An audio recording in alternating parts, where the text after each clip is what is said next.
The story begins with Akira, who is crying as he remembers the death of his parents. His friend tries to comfort him by hugging him, realizing how hard loneliness can be, but she is determined to soothe him. He wishes she wouldn't worry about him, but she reassures him that she will stay close until everything settles down, affirming that everyone will care for him and that he won't be alone. Years pass, and the events shift 9 years later, where AI technology has advanced significantly. A non-profit organization called the AI Victims Association is formed, gathering signatures for a petition to the government titled Regulate AI Applications. Over 50,000 people participated in protests in Chiyoda, leading to a police presence in the city. The scene changes to a group of people who lost their jobs because they couldn't use AI, feeling anxious that criminals using it aren't being caught. Then we see Toa asking people their opinions about AI, showing that it can identify, analyze, and self-organize data according to its settings, but people believe it lacks a sense of soul. It's pointed out that human souls are merely electrical signals emitted by the organs. Meanwhile, Akira is in his room dreaming of his close friend while hugging his pillow until the alarm rings, waking him up. He looks at his phone, where Toa's image pops up, someone he can't stop thinking about. Confused by his dream, he gets ready for school and asks his AI for the news, which presents a report about Toa, now 19, who has become the talk of the town and an impressive talent. He leaves his room to have breakfast with his adoptive father, just as Toa walks in, looking tired. She expresses admiration for his going to school, but he comments that she should study like everyone else. She explains that learning is no longer necessary for her as she's already mastered it, considering skipping grades and graduating early a logical choice. The narration dives into 10 years since Kazuyama Umati adopted him, and Toa feels it would be nice to prepare a surprise for him. She is introduced as an exceptional genius recognized worldwide, having earned multiple advanced academic degrees by the age of 18. She runs a company and works as a research consultant, having participated in developing most contemporary technologies. Akira knows that to be worthy of her, he needs to surpass being just family and get closer to her, but he doesn't know how. Memories of his past surface when he lost his parents at 7, after losing contact with relatives, remaining alone until a friend of his father's, Kazuyama, adopted him, saving him and Toa, and providing him with a new family. Yet, he doesn't want to always be seen as the little brother.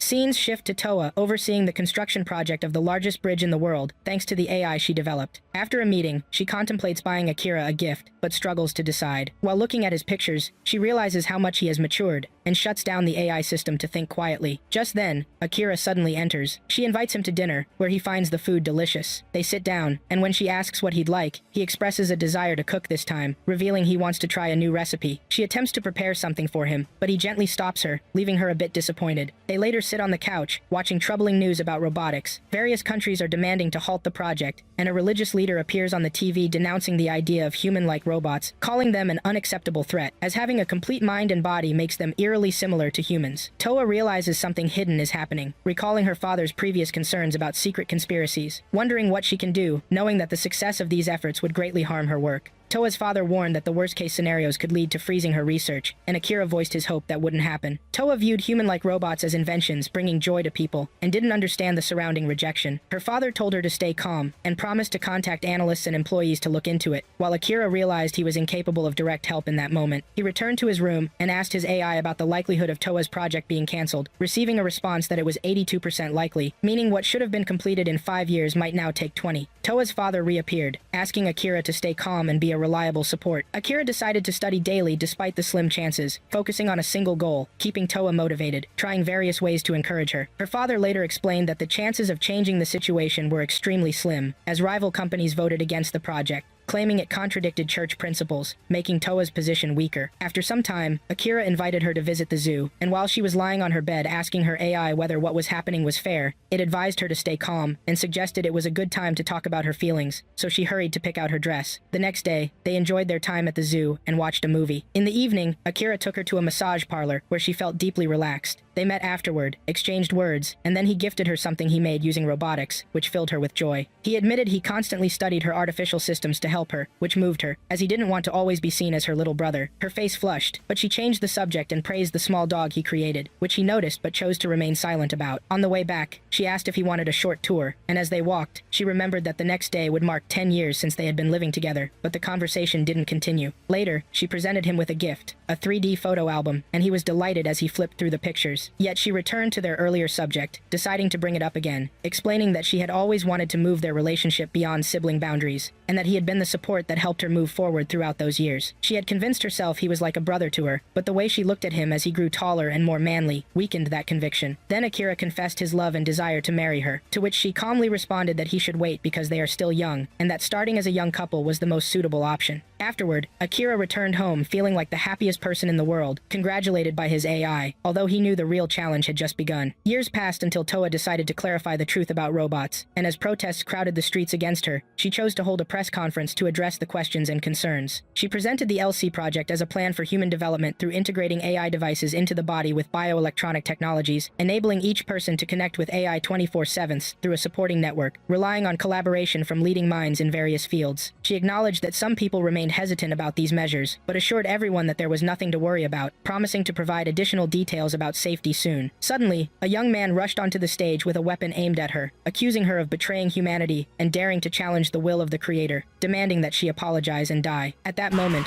Akira dashed in front of her to shield her, but the attacker, as he fell, fired 2 shots that struck Akira himself. He fell to the ground, apologizing for what happened, then lost consciousness only to awaken, as if reborn, discovering that the world around him was in complete ruin. Thus, the first episode ended, and after moments passed, Akira still couldn't believe what he saw, his eyes wandering the desolate surroundings, until he spotted a distant girl watching him steadily and calling him by name, leading him to think that what he was experiencing was nothing but a dream. Akira still felt the pain of the fall with a slight dizziness, but everything around him seemed unreal, raising his thoughts about what was happening to him. He remembered emerging from something resembling a capsule, perhaps a medical device, but he wasn't sure. At that moment, he heard nearby voices and saw a man approaching with the same girl. Their conversation seemed strange and hard for him to understand, but he was astonished when the man referred to him as the Wise One. They explained that they came to the place after the earthquake that shook the ruins. Akira attempted to stand, but his body was weak, and he fell, darkness weighing on his sight. After a moment, he heard the female voice again, and when he opened his eyes, he found himself transported inside a cart, struggling to sit up and thanking them for their help, thinking to himself that they were mistaken as he was just Akira. The man introduced himself as the leader of one of the nearby villages, revealing that the girl was his daughter, Ida. They informed him that people considered him wise because he was found sleeping inside the capsule, and since then the whole village had revered him for what they believed to be knowledge and wisdom. They mentioned that the WIA system always oversees those ruins and ensures that he remains under care, but Akira didn't understand anything. Turning his thoughts to Toa, he worried about her safety when he heard the name of the place they were heading to. Suddenly, a strong memory hit him of a place he would visit with her and his father, but the memory morphed into pain as he saw the destruction around him, intensifying the headache in his head, forcing him to lie down, wishing that what he was seeing was just a nightmare. Later, he woke up in a simple house, greeted warmly by a woman who seemed happy to see him standing. He asked where he was, and she replied that he was in her home and invited him to rest, which he thanked her for gratefully. Hours passed with conversation and food, but the present company was stunned by his mentions of things from a time that no longer existed. When he asked how long they thought he had been asleep, no one knew the answer, as they were merely villagers ignorant of history. However, they said they needed to inform WIA about everything. Akira was surprised and inquired about that entity, and they explained that it was the system ruling the world now, as there were no countries left. They had been abolished to be replaced by this authority that ended wars and established what is described as lasting peace. This news shocked him, as some men insisted on immediately reporting it for fear of punishment, recalling that people had been punished for hiding ancient artifacts. However, Giles felt that Akira had just woken up and was not yet aware of the reality of the world in which he found himself, and Tavina agreed, suggesting it was best to help him acclimate before making any decisions. Akira was impressed by everyone's adherence to this opinion. As night fell, most of them went to sleep, but he couldn't close his eyes as questions raced through his mind. He stepped outside to breathe the air, feeling the warmth of summer, and saw the glimmering lights of villages in the distance, filling his heart with sorrow as tears flowed silently as he thought of Toa, until he spotted the same girl watching him from a tower. In the morning, he resolved to talk to Ida seeking answers. They went together to the market, where he noticed that goods and ways of dealing resembled those from the 18th century, and he saw money being exchanged, concluding that its value was determined by WIA. He asked her about a place to find books, and she took him to a school, while another girl followed them, pretending to shop. Akira browsed some children's books but found no benefit in them, so he asked if there was a way to contact WIA directly. She showed signs of anger and expressed her hatred for that entity, describing it as violent and tyrannical. At that moment, they witnessed a celebration inside a church, and he asked what was happening. She replied it was a union similar to a marriage, but he noticed everyone present was female, increasing his confusion. He asked about the nature of this ceremony, and she clarified it was a kind of social bond entirely different from what he had known in his time. The union's climate that Akira witnessed involved 3 or 4 or more women without specifying gender, where links were formed between wealthy families in the form of groups. According to Ida's father, the WIA system punishes those who exceed the allowed number. Akira's astonishment grew when Ida told him that her family had a union that brought her mother together with 2 men. He fell into deep contemplation, and this cultural contrast awakened memories of Toa, the days they talked about the future, and the moment he had gifted her a ring that surprised her. His longing intensified in his chest. However, the present brought him back to reality when Tavarina came to summon him. They needed his skill, which they considered wisdom. He accompanied her to where a broken agricultural tractor lay. After inspecting it, he identified the problem and managed to fix it, stunning everyone as they thought it was beyond repair since the earthquake. But the villagers' joy was short-lived when the voice of one of the WIA envoys, named Canis, resonated, instilling panic among the villagers. He praised Akira's skill but announced that he would take him as an artifact belonging to Wea and could not treat him as one of the civilians. Some tried to prevent him, but he became enraged and shot the chief's foot, accusing him of betrayal for hiding news about Akira, declaring that he would also take his daughter as a witness. Tavarina strongly opposed this, but Canis sternly replied that he was just following orders. Those who reported the incident attempted to reason with him, saying that this wasn't the agreement, but the decision had already been made. As silence fell, Gaia declared his intention to submit a report. Canis dismissed him with contempt, considering his words weak excuses, then pointed an electric rod at his wound and shocked him, leaving the crowd stunned and unable to intervene. Hours later, Akira was in a cart, accompanied by Ida and Wei, with his head hung low, apologizing, convinced that what happened was his fault. When the cart stopped, Canis ordered the villagers to disembark while keeping the artifact inside it, then issued orders to kill all witnesses, and returned to the village to wipe out the remaining ones, having decided not to let anyone who knew about the artifact survive. Akira felt utterly powerless and regarded Canis as a monster, but the latter laughed, saying that everyone would obey him anyway. At that moment, Akira heard a voice ordering him to bow, and he complied before the cart exploded and was completely destroyed. Through the smoke, he saw the shape of a girl swiftly leaping at Canis and striking him with crushing force, knocking him towards the rubble. He roared angrily, threatening anyone who stood in his way, while Akira stood there, his mind racing, wondering about her identity and why she saved him. She answered that she was still trapped in the reality of ancient Japan, asserting her ability to free them if they trusted her and accepted her offer. He had no choice but to yield to her plea, hoping for help, so she commanded them to find a safe place. Meanwhile, the soldiers opened fire, but an invisible shield deflected the bullets back at them, and the girl charged forward with wide strides towards the farther soldiers, dispatching them with swift and precise movements. The bullets did not touch her thanks to the protective barrier, leaving Akira and his companions dumbfounded by her power. She then returned to Canis, calling him weak, which prompted him to try fleeing, further aggravating her. At that moment, Akira managed to move and struck one of the soldiers before he could shoot at her, but Canis reappeared inside the train, wielding a submachine gun. The girl evaded the bullets with astonishing agility until her body began to transform. She planted her feet firmly on the ground, and her hand morphed into a cannon, firing a bright beam that melted solid iron and penetrated a nearby mountain, leaving a massive crater. Akira gasped, muttering that she could not possibly be human, and she confirmed that, revealing her true identity as a robot named Yogur, deepening his confusion. She approached him calmly, stating that she owed him a debt of gratitude after making a promise, then removed her mask to reveal a face that matched Toa's, freezing Akira in shock. It appeared that Yogur insisted on marrying him, thus ending the day's summary. At that moment, the hero asked if she was from the Tawasa clan, but she denied it and introduced herself as Yogur, explaining that they should marry and share some proximity, leaving him in disbelief. He found it extremely surprising, but Yogur played a recording promising to do whatever he asked, which she seized with a confident smile, realizing that it was indeed what he wanted. She then revealed a ring, shocking him when it turned out to be the same one he had given to Tawasa, which seemed impossible, yet hints indicated that she knew her. Yogur coldly replied that that was confidential information, causing the hero to be even more astonished, since her movements resembled Tawasa's as well. Meanwhile, Eri, tears in her eyes, pointed at her father, while Akira felt the most crucial thing was to treat Wea's wound.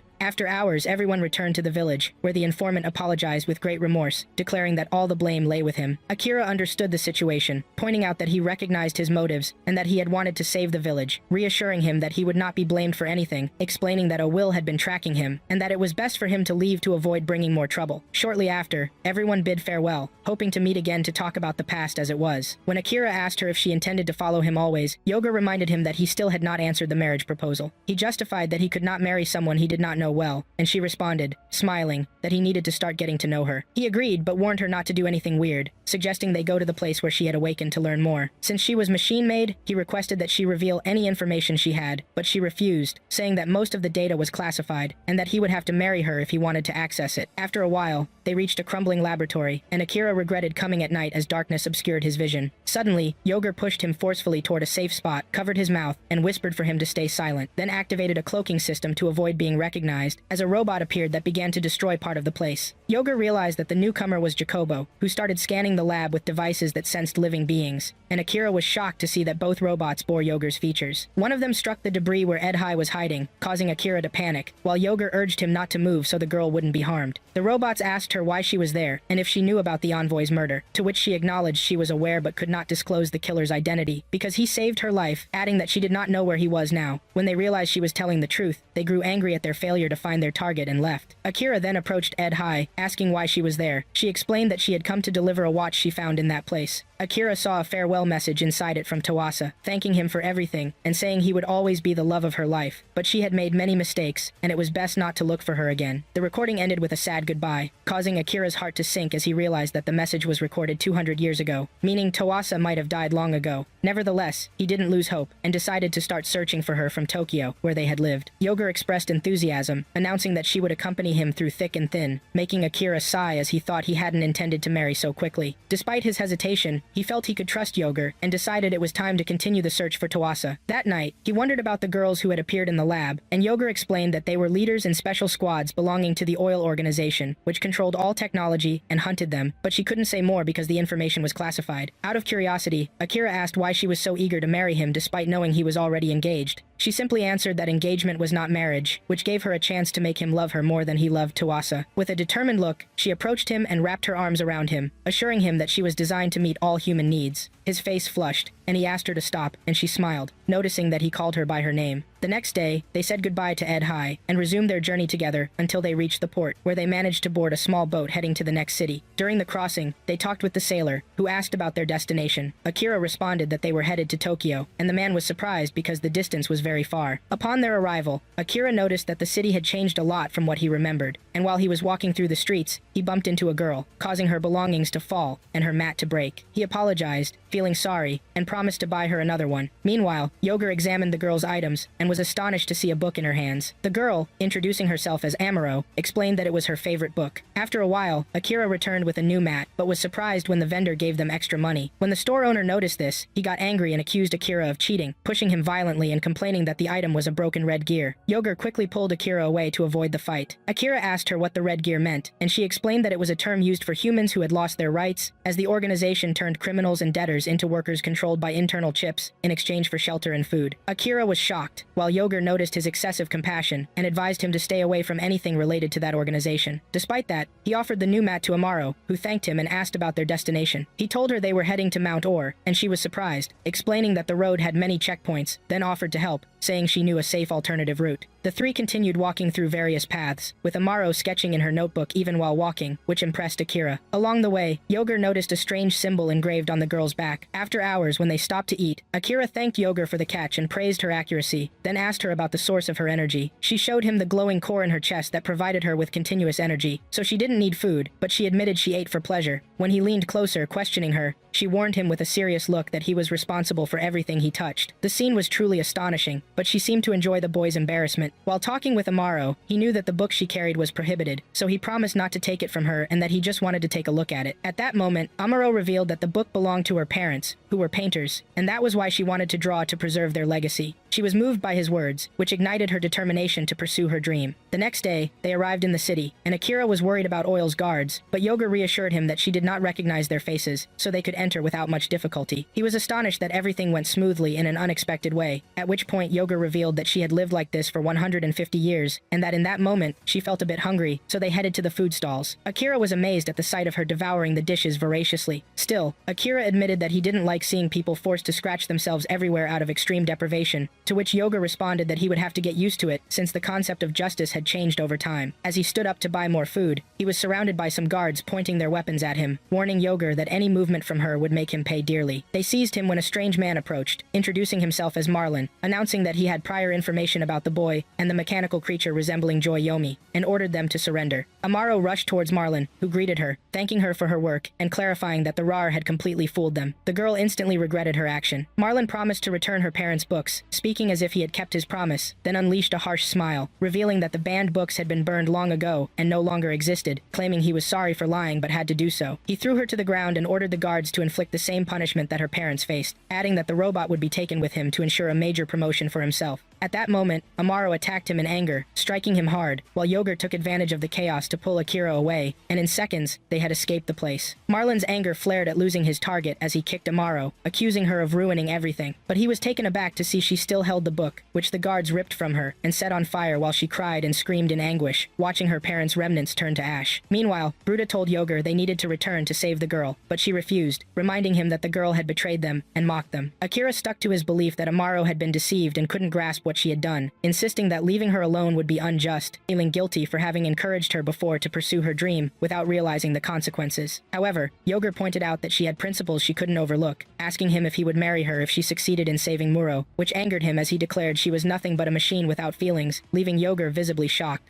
In a dark, sealed room, Amuro was chained, trembling with fear, calling out to her parents in a hoarse, desperate voice. Outside, Akira struggled to open the door, working tirelessly until he finally managed to break in, only to be shocked by the sight of Amuro bound before him. She froze in disbelief at seeing him, realizing he had risked his life for her, yet she feared that doing so might destroy him. As they tried to escape, she confessed that she had hidden something from him and Yugori, but Akira didn't seem to care about her lies, which left her confused. While they were fleeing, 2 guards spotted them and sounded the alarm. The 2 ran as fast as they could, Akira doing everything possible to save her, even hurling his dagger at one of the guards to buy them some time, while Yugori watched from afar without them noticing. Once they reached outside, a man was waiting for them, laughing maniacally, as if he had predicted their attempt. In that moment of distraction, the guards ambushed Amuro from behind and grabbed her. Akira tried to rescue her and was beaten, but he fought off one of the guards before being handcuffed. Instead of retreating to help Amuro, he rushed at the man and struck him. The man flew into a rage, furious that a commoner had dared to attack him, and ordered his men to subdue Akira. They held him down while the man beat him mercilessly. Seeing Akira tortured because of her broke Amuro's heart, she pleaded with them to release him, offering herself instead. Akira cut her off firmly, urging her not to give up on her pursuit of her parents' storybook. It was her greatest dream. She trembled in surprise, not expecting such words from him, realizing he truly understood and believed in her wish to become an illustrator for storybooks. The man grew even angrier and ordered one of his guards to aim his gun at Amuro, preparing to shoot. Akira could only scream, begging them to stop hurting her. At that point, Yugori couldn't stand watching anymore. She charged in like a storm, kicking away the guards, restraining Akira and Amuro until only the man was left standing. He didn't run as they expected. Instead, he ordered his men to attack her. She countered with a single powerful strike that knocked them all down. Terrified by her strength, they backed away. The man pulled out his weapon and opened fire, but Yugori deflected the bullets, protecting Akira and Amuro. He froze in disbelief, and before he could escape, she kicked him hard, sending him tumbling into a deep pit, where he was left crying for help. Meanwhile, Amuro watched the battle in awe of Yugori's mechanical abilities. After the fight ended, Akira bowed before Yugori, thanking her for saving them even though it broke her own rules. She explained that what she did was in line with her mission, which was why she stepped in. Akira remained deeply grateful to her. The next day, Yugori gave Amuro some items she had obtained from the administration clothes and drawing books. Akira gave Amuro some privacy to change, and while helping her, Yugori removed the scars on her back. Amuro thanked her and asked her to erase the emblem printed beneath her body. Yugori warned her it would be painful, but Amuro insisted, so she replaced it with an artistic design instead. Akira admired Yugori's skill and asked about her abilities. She explained how it worked, while Amuro, full of excitement, didn't finish dressing before expressing her wish to start illustrating stories with them. Yugori agreed to have her join, and Akira approved, promising to follow wherever she wished. He then urged her to hurry and get dressed so they could leave. The 3 set off toward Amuro's hometown. When they arrived, they heard someone calling out that there was one room available for rent. Akira hoped to get it so he could take a bath after the long journey. But before they could approach, Amuro spotted guards stationed near the corner of the building. Looking around, she realized that the Fika season had begun a time of union festivals. She explained that they didn't need those celebrations since they already shared the same path and fate. At the mention of the Fika festival, Yugori's expression changed with jealousy, and she declared before Amuro that she was Akira's partner, insisting they were lovers. Amuro denied it vehemently. Feeling the tension rising, Akira stepped in to clarify that he was traveling in search of a woman named Tawasa, whom he loved deeply and had dedicated his life to. Even so, Amuro suggested that they could still stay together even after he found that woman. Yugori decided to test her feelings in a different way. She knew she loved Akira, but wanted to attend the festival to see if her heart might sway toward someone else. If it didn't, she'd be certain of her true love for him. Akira didn't seem eager to encourage the idea, but before he could respond, Amuro had already agreed, leaving him no chance to object. That night, Calcrame, who aspired to lead the Lano family, held a meeting with Major Yamabuki, who was there to deliver money. Calcrame showed him some stored weapons, and Yamabuki examined them, asking whether they were meant for defense or preparation for an upcoming war. During their conversation, a group of men suddenly burst in, and the guards jumped to fight them until they realized the men belonged to Lady Fidus. They immediately stopped. Fidus entered, apologizing for the disruption her men caused, introducing herself as the eldest daughter of the Lontano family. She explained that she came rushing when she heard their guests were in danger. Her words left the major stunned and confused. Fidus revealed that one of Calcrame's men was a spy and declared she would deal with him herself. as the next heir to the family. The man was identified and handcuffed. Furious, he shouted that they only recognized Calcrame as their leader. He lunged at Fidus to attack her, but Calcrame quickly shot him to stop the chaos. After the incident, Fidus left, instructing her chief guard to wrap up the remaining matters. Some of those present began wondering about the relationship between Fidus and Calcrame. One man explained that they were half-siblings. Their father had 10 children, but 8 had been killed in a bloody conflict, leaving only Fidus and Calcrame alive. The father, who held the position of clan leader, had planned to leave many heirs, but with only 2 survivors, he was uncertain about who would succeed him. The next morning, the head of the Lano family summoned Calcrame and Fidus and announced that he didn't care who took leadership. He only wanted the one most worthy of the responsibility. Therefore, he ordered both to participate in the Fika festival and choose partners to prove their commitment. Fidus promised her father she would find her partner at the festival, while Calcrame thought she was rushing into it. At the same time, Amuro and Yugori were preparing to attend the festival that evening, while Akira declared he didn't want to go, so they went without him. Later, Akira stepped outside for some fresh air and overheard a group of men excitedly talking about 2 people named Fidus and Calcrame coming to the festival. His curiosity was piqued to learn who they were. A woman from a nearby shop noticed him and told him that Fidus and Calcrame were heirs of the Lontano family, the most powerful family in town, which ruled over the whole region. Akira was stunned and uneasy after hearing this, realizing how important those 2 were. Meanwhile, Amuro and Yugori arrived at the festival. Amuro hurried to meet her old friends from town, greeted them warmly, and explained why she had come, even though the idea had been hers in the first place.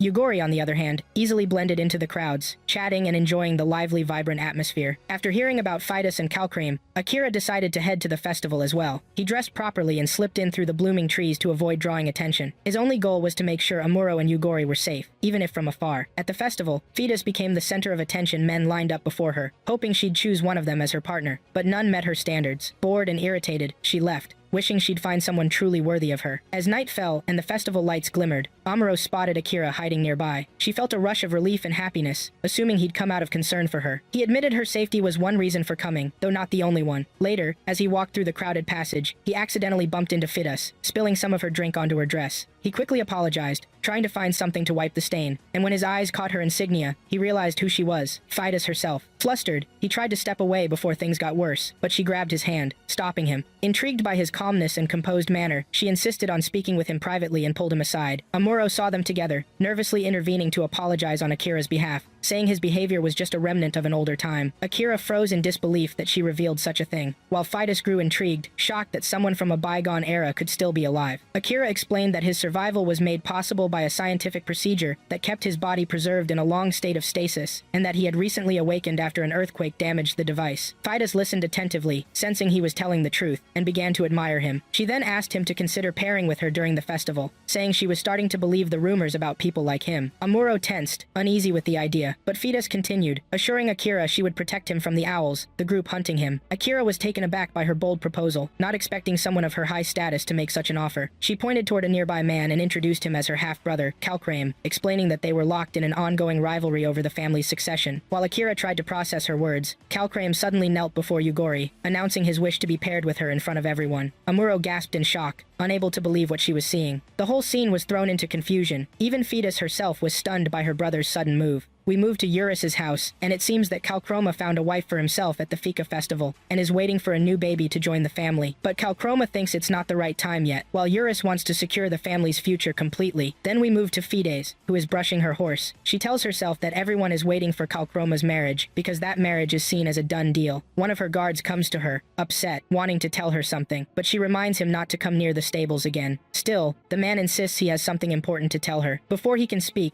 Fides tells him that she has finally found her own partner, so there's no need to worry. Next, we go to Yoguri's house, where Akira feels angry after Yoguri tells him she's going on a date with Calcroma. Amori also doesn't agree with this, but Yoguri accepted Calcroma's invitation because she wanted to have some reference, and that's all there is to it. After that, the door opens, and Calcroma enters with an expensive bouquet of flowers. He approaches Yoguri and offers her the bouquet, leaving her surprised by the beauty and value of the flowers. She realizes it's a very expensive kind, and also learns that this type of flower symbolizes true love, something Calcroma also knew and brought on purpose. This shocks Akira. Yoguri tells him that Calcroma knows exactly what she likes. Then Akira asks Calcroma about his real intentions and what he wants from Yoguri, but Calcroma thinks Akira is Yoguri's fiancé, and Yoguri confirms it only for Akira to deny it. Calcroma just smiles a little, which annoys Akira. He remembers the time he met Fides and thought they were connected. When he returns to the present, Fides arrives and calls out to Akira, inviting him on a date as well. She asks him to go with her, though Akira doesn't know where. Fides then then explains that he's now her chosen marriage partner and that she's taking him on a proper date. Yoguri and Amori are both shocked and approach Akira, asking him to tell them everything. But Akira only says it happened because of a small incident. Akira then asks Fides if she's being serious, but Fides says she has no time for games. Calchroma congratulates Fides for finding her marriage partner and suggests they all go on a date together. It's also a good chance to spy on their enemies. They leave the house, and Amori is impressed by Calchroma's car and loves its color. Calchroma tells her he has some influence that gives him supplies and information from Tokyo. This surprises Akira, who immediately asks him how Tokyo is and if he knows anything about it. But Calchroma doesn't give away anything for free and doesn't tell him easily either. They get into the car and drive off. Arriving at the market, someone is watching them from afar. Yoguri stops at a jewelry shop and admires a piece there. Calchroma asks if he can buy her a necklace as a gift. Akira watches them from a distance, observing how Calchroma acts with Yoguri. Fides approaches Akira and asks what's distracting him, then hands him some gifts to carry. Akira doesn't think this really feels like a date. Then Amori walks over to Akira and says they shouldn't have agreed to come along, but Akira has his reasons he didn't want to leave Yoguri alone with Calchroma. Fides was the first person he met who already knew something. He looks at Fides and notices she's not doing great either. He tells himself that even blood relatives can marry each other, though he finds that very uncomfortable. He remembers something similar with a friend of his, but then snaps back to the present, still unable to do anything, which worries Amori. Fides then calls out to Akira again, and he moves toward her quickly. Yoguri, meanwhile, is distracted by Akira, but Calchroma tries to divert her attention away from him and tells her that their chat date has just begun and she shouldn't worry about anything. Yoguri gestures that they should move somewhere a bit more private. She walks ahead, and Calchroma follows. When they reach an empty spot, Yoguri asks why he made it a double date when that wasn't part of their plan. Calchroma replies that she wants her fiancé to feel jealous of her, so she has to make him see them in a situation together to spark that jealousy. Yoguri thinks that's a good point, though Calchroma didn't expect Fides to show up. Yoguri tells him that Fides is now her #1 enemy, even though she knows she's his sister. Calchroma says what's happening now is fine, and that their plan is moving in the right direction. Then Calchroma remembers the past, the time he met Yoguri at a party when she was drunk and bumped into her. He offered to get someone to help her, but she refused, saying she didn't need help from anyone. She wondered who he thought he was. Was it because he was an android? This surprises Calchroma, who says with astonishment, "Android?" He looks at her closely and asks what an android is doing in a place like that. Yoguri replies that she came to the party to prove to her fiancé that her love is real. When Calchroma hears this, he wants to understand the whole story from the beginning and learn everything about her. When they return to the present, he tells her he thinks they need a little excitement in their story. But Yoguri asks Calchroma what he's really trying to achieve after he already proposed to her, and now this fake date. Calchroma says it's all pointless, that the relationship between a human and an android isn't realistic. Still, if such a relationship ever works, he wants to witness it himself. Then we shift to Amori, who's amazed by the painting colors she finds. Akira buys her a set, and Fides asks what he's going to buy for her too. Akira gives her flowers, which she deeply admires. Then Yoguri comes up to Akira, feeling jealous about how he treats Fides. But Akira asked Yoguri where she had been, but Yoguri didn't answer him, and told him that it didn't concern him. Then Akira suggested going somewhere else, and they moved to a big library in the city center. But Calchroma thought that reading books on a date was boring, while Amori believed that many of her father's stories were stored in that place. Akira also had some research he wanted to finish. He found a very important book and picked it up, but Fides told him that a book like that wouldn't help him at all, and that the law book he had wasn't very credible. Then they left the library. Amori was surprised to see an alley in front of them, and thought there must be many like it, so she ran into it. They followed her, but she didn't appear, so they started searching for her everywhere. However, Fides didn't want to do this. She said it wasn't her business, and that what she was doing was hopeless and would just take her backward. Then she remembered when they were kids playing hide and seek, and how they were always found because of Calchroma. Fides told Calchroma he always cried and gave them away, and also told him that when she grew up and became the boss, she'd always keep him safe. She came back to the present and found Calchroma in front of her. Calchroma asked Fides what she was doing, but Fides told him she wasn't doing anything, left him, and walked away. But before she disappeared, Calchroma reminded Fides how they used to play hide and seek as kids, which made her stop and listen. While they were talking, Akira was looking for Amori and saw them talking, thinking they were having a moment together. Then Yoguri found Amori, and they headed toward Akira to tell him she was fine, but Akira told them to be quiet. Then we go back to Fides, who asked Calchroma what was with those nostalgic moments. Calchroma said he just wanted to remind her of their past, and picked up a big piece of cloth, placing it over her shoulders so she'd remember their days together. But Fides walked away and told him she didn't remember anything. Akira and the others had heard everything, and Akira said to himself that they were troublesome, and that there was something between them, but he couldn't fully understand it. Then he looked at Yuguri's necklace, and asked if she really needed to wear it. Yuguri felt Akira was jealous, but Akira denied it, and told her that even if he were jealous, she still didn't understand the meaning of love yet. Yuguri told Akira she did all this with Calchroma to test test him and to fully understand what was going on in his head. Then, angry, Yuguri asked Akira if he was going to marry Fides. Amori also stepped forward and asked Akira, but he told them he wouldn't and that he was engaged to Tawasa. Then Akira asked Yuguri if she would marry Kalkroma, but she answered that it remained to be seen, which shocked everyone. Then they drove off again, but on the way, the car tire got damaged. Akira fixed it, and Kalkroma asked if he could really do it. Akira said he learned from his father, but when Kalkroma was young, he was taught only one thing to devote his whole life to the family. Akira then asked Kalkroma if he was serious about Yuguri. Kalkroma said he found Yuguri attractive. Akira asked because they were traveling together, but Kalkroma was surprised that this was all Akira cared about. Then Akira asked Kalkroma about his relationship with Fides, and he said he couldn't pull everyone toward him. One of the tire tools dropped under the car, and Akira went underneath to pick it up. Akira told Kalkroma that he didn't have any feelings for Fides, but Kalkroma said he didn't care who Fides chose to be with.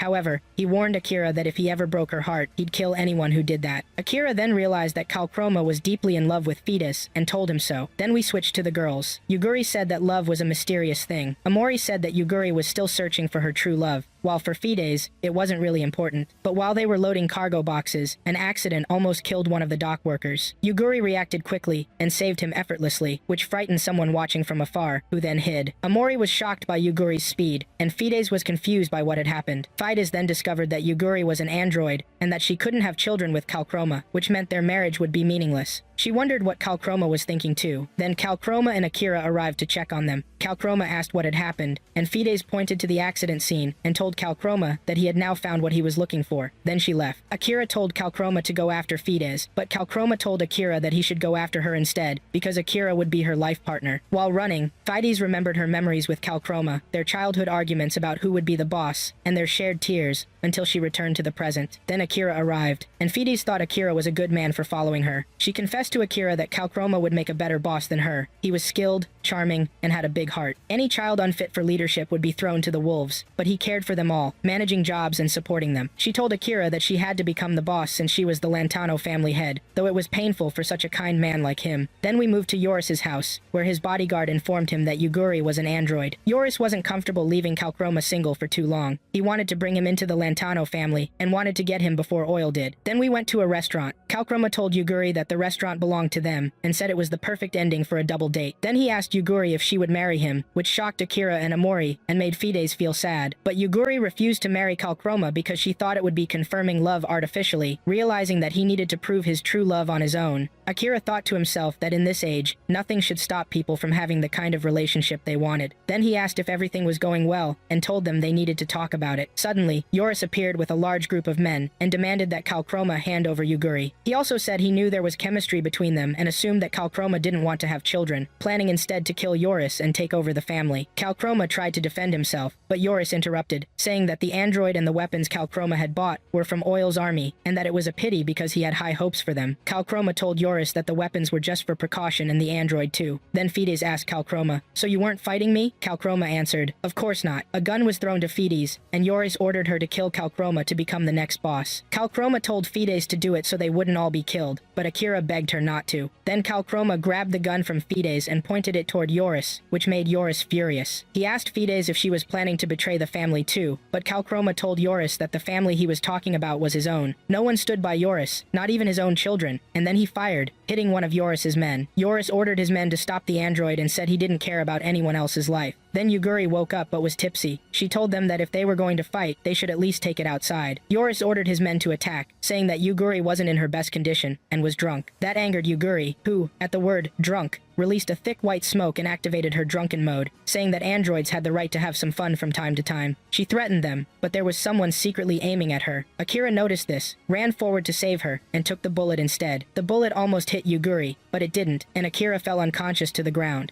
Kalakuroma killed the sniper, but blood flowed from Akira to the ground. Yuguri asked Akira, "Why did you jump in front of me?" But Akira asked Yuguri if she wasn't hurt, right? But Yoris ordered his men to cease fire, and Yuguri used healing magic to treat Akira quickly. But Yuguri asked Amori to take care of Akira until she finished with these men. But Akira asked Yuguri not to kill him, and Amori confirmed this to Yuguri. But Yuguri saw that Yoris was the one who tried to kill Akira first. Then Yuguri asked Kalakuroma to step back a little, and she fired a group of white orbs that killed Yoris's men. Then Boris attacked Yugori but couldn't hit her. He directed several strikes at her, but Yugori dodged all the strikes. Then she grabbed Eurus's sword and broke it, then struck him, causing him to fall to the ground at the feet of Kalakuroma and Vedas. She told them she would leave him for them to do whatever they wanted with him, but Kalakuroma believed he should prove whether he deserved to be a successor. But Yugori went to continue treating Akira, but on the other side, Kalakuroma threatened Eurus. Then we moved to Tawasa in her place, working on her experiments as well. But there was a machine with her in the place, but only a voice, and it told Tawasa she should take a rest because she had worked for 27 consecutive hours. But Tawasa was almost finished. But Tawasa asked the machine if it could feel emotions toward a human, but the machine told her it loved her but had no feelings because it was a machine, and Tawasa knew this. Then we moved to Akira lying in bed, and Yugori was tying a lucky charm for him to speed up his healing. She told him she was wearing one like it, but Akira no longer felt any pain, but the scar hadn't disappeared yet. Then Amori joined them and ran toward Akira and hugged him, telling him he had been sleeping for a week, which shocked Akira. Then Kalakuroma and Vedas joined them, and Vedas asked about Akira's condition, but Akira didn't feel any pain. But Amori told Akira he didn't feel any pain because Yugori took very good care of him. Akira looked at Yugori gratefully and thanked her, but Yugori felt embarrassed and told him she was the one who should thank him. Then Kalakuroma saw that Akira was in good condition and threw him a red fruit, asking him to forgive him for getting him involved in their family conflict. But Akira had lost consciousness before the conflict was resolved and wanted to know what happened. Vedas told Akira that the leader had mandatory retirement, and Kalakuroma told Akira that the leader also suffered a crushing defeat in front of everyone and hadn't caused problems after that. Vedas would be the next leader, and Kalakuroma would support her too, and things were changing within the Lontano family thanks to Kalakuroma and Vedas. Then night fell and they moved to Eurus's office. Then Kalakuroma told Akira he heard he was heading to Sendai after that, and Akira confirmed this to him. But Vedas offered Akira to visit the resort if he had some time. But Akira asked if they had hot springs at the resort. Kalakuroma confirmed the existence of hot springs in New Tour City, which amazed Amori and Yugori. Akira thought this was great, but he wanted to reach Tokyo as quickly as possible. But Akira was pressured by Amori and Yugori, which led to his agreement. But Kalakuroma approached Yugori and told her that he and Vedas had changed a lot. He approached Yugori and asked her if she had found her true love, but Yugori wasn't sure yet, but Kalakuroma told her she had plenty of time to discover. Then we moved to Akira with Yugori and Amori on their way to the springs in the car. Akira asked Oboro the driver why he changed his job, but Oboro told him this profession made him earn more money. But Oboro told Akira he had a beautiful girl with him today, and he saw a wonderful future for them, which embarrassed Yugori, and she didn't see this future. After they arrived at the springs location, Amori presented a picture to Oboro that she had drawn for him to commemorate their meeting. Oboro thanked Amori and told her she would become a good artist. When they saw the river, they were very amazed. But at the end of the road, there was a problem between two ladies, and there was a man between them trying to resolve this conflict. But when he asked them to calm down, the two ladies scolded him. Then Akira approached them, but the fight had started between them. When one lady hit the other, she didn't hit her but hit Akira, causing Akira to fall to the ground. Then they entered the lady's house, and the lady apologized to Akira. The man asked Akira, "Are you okay?" But Akira asked the man, "Are you the cause of this conflict?" But the man told Akira he was a guest in this place, and was just trying to resolve the conflict between them, nothing more. The lady confirmed this, which led to Akira apologizing to the man for thinking badly of him. Then the man introduced himself to Akira, called Yakurata, and Akira also introduced himself to the man. The lady also introduced herself as Ajisai, owner of the Kiji no Yu Inn, and apologized to Akira again for what happened. But Akira accepted her apology, but he asked her what happened to cause this conflict. Then Ajisai told Akira that Hanoyama was her lover, and she was a commissioner in oil and was busy all the time. When their relationship began, she promised her she would run the inn with her, but she always refused and was always on business trips and didn't return home. She also forgot their wedding anniversary date, and this wasn't once or twice but more. But Yakurata thought now things had calmed down because of Akira and his sacrifice. But Akira still felt pain. But Ajisai offered Akira a free overnight room as compensation for what happened, which surprised Akira. But Amori thought the punch was worth it, which made them laugh. But Yugori didn't join them and was alone. Then Ajisai moved them to a beautiful room with a very wonderful view in front of it, and this room was the pride of the entire inn. She also told them about shared baths at the resort, which made them feel shy. But Amori told them they could bathe all three together, but Akira strongly refused this. But Ajisai also told them that their waters grant success between lovers, and many guests who bathe together end up in love relationships. Amori loved this very much, but Akira was about to object. But Yugori made him be quiet and told him that the hot spring grants great blessing. Then Ajisai asked them, "You three aren't connected, right?" Akira told her they weren't like that, and they didn't intend this. But Amori told him they should do this. But Yugori told her they would get married. But Akira sat on the ground and told them there was no connection or marriage or mixed bathing. Then Amori asked Yugori to go bathing, and Yugori immediately agreed.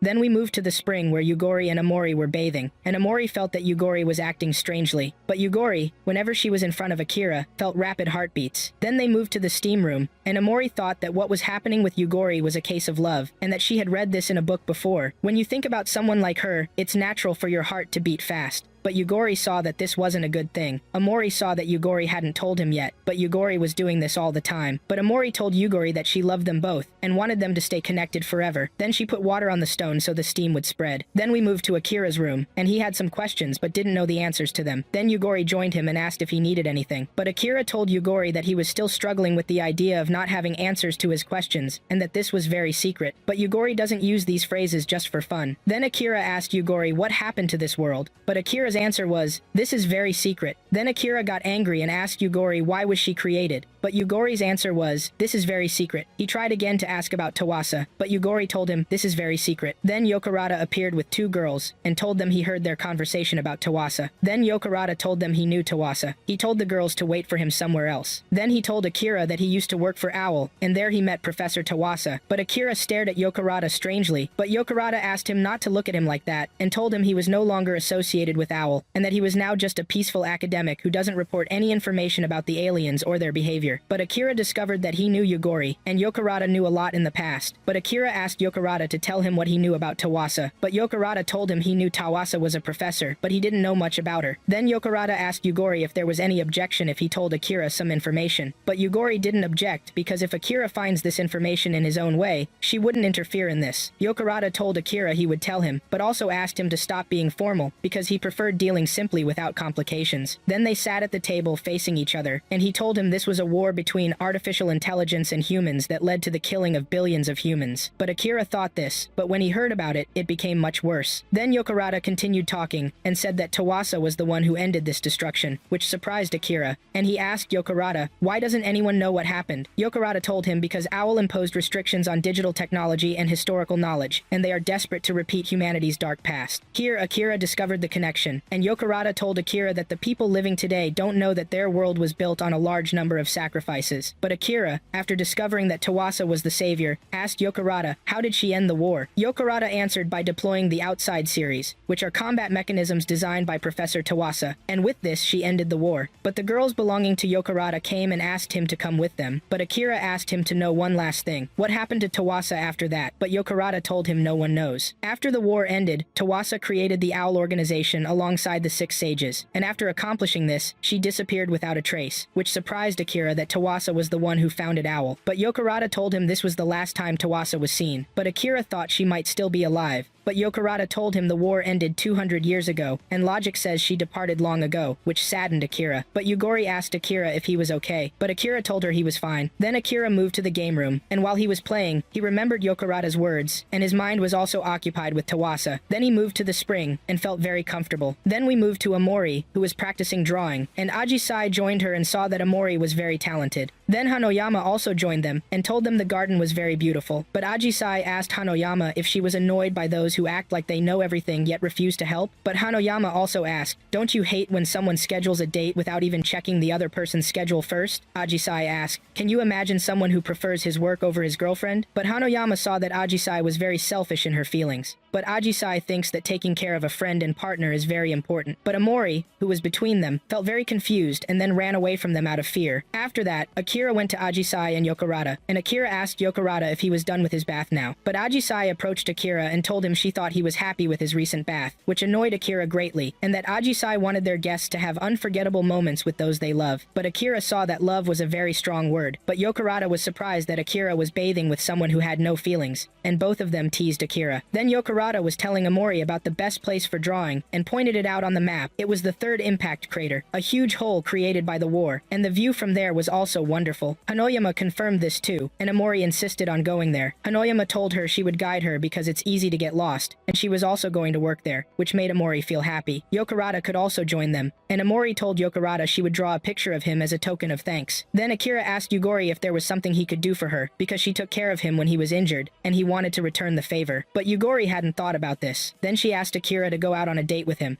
Yugori and Amori were sleeping, and Akira went to the pool, but he found Yokurata and Hanoyama in the pool together, which made him feel disgusted. He asked them, "Why are you together?" But Yokurata told him that this pool is mixed, and asked him to come swim with them. After that, Akira ate food with Yugori and Amori, and when Yugori finished her food, she entered the room without talking to anyone, which made Akira surprised. After that, Yugori woke Amori up from sleep, and told her that she wanted advice from her. Then Amori got ready to go with Yokurata, and Akira asked Yokurata to take care of Amori. Hanoyama was also going with them, but she told Akira that the bath they were in together in the morning was refreshing, which made Amori angry at Akira because he swam with Hanoyama. But Akira told Amori that it's not what she thinks, but Amori threatened Akira when she returns from her trip. Then Ajisai appeared behind Akira and asked him if he enjoyed the morning, but Akira said it's not what you think and that it was a coincidence. Then Yugori also appeared, which made Akira amazed by her beauty. Ajisai said to Yugori that she gave her the best thing she has to wear. Yugori asked Akira for his opinion of her, but he told her good, which led to him getting hit by Ajisai. She told him without Yugori hearing that she prepared everything, so please be happy with her too, and asked him to get a kiss from her. Then we moved to Amori, Yokurata, and Hanoyama on their way to the Great Explosion Crater. Hanoyama said that this place is her favorite place, and that she extracts minerals from it. Yokurata said to Hanoyama, "So you extract minerals because of your work at oil, right? And will you remove the springs too?" He discovered that she is a supervisor at oil, but she is trying to prevent this. But Hanoyama is trying to stop this, and this is the reason for her work at oil. And she doesn't want to tell Ajisai about removing the springs, because she loves the springs a lot and might not forgive her. Then we moved to Akira and Yugori. Yugori said that the weather is nice today, and asked Akira if he's ready for the date. Akira said a little, but he wants to enjoy more with her. Then Akira said, "Let's go to this store."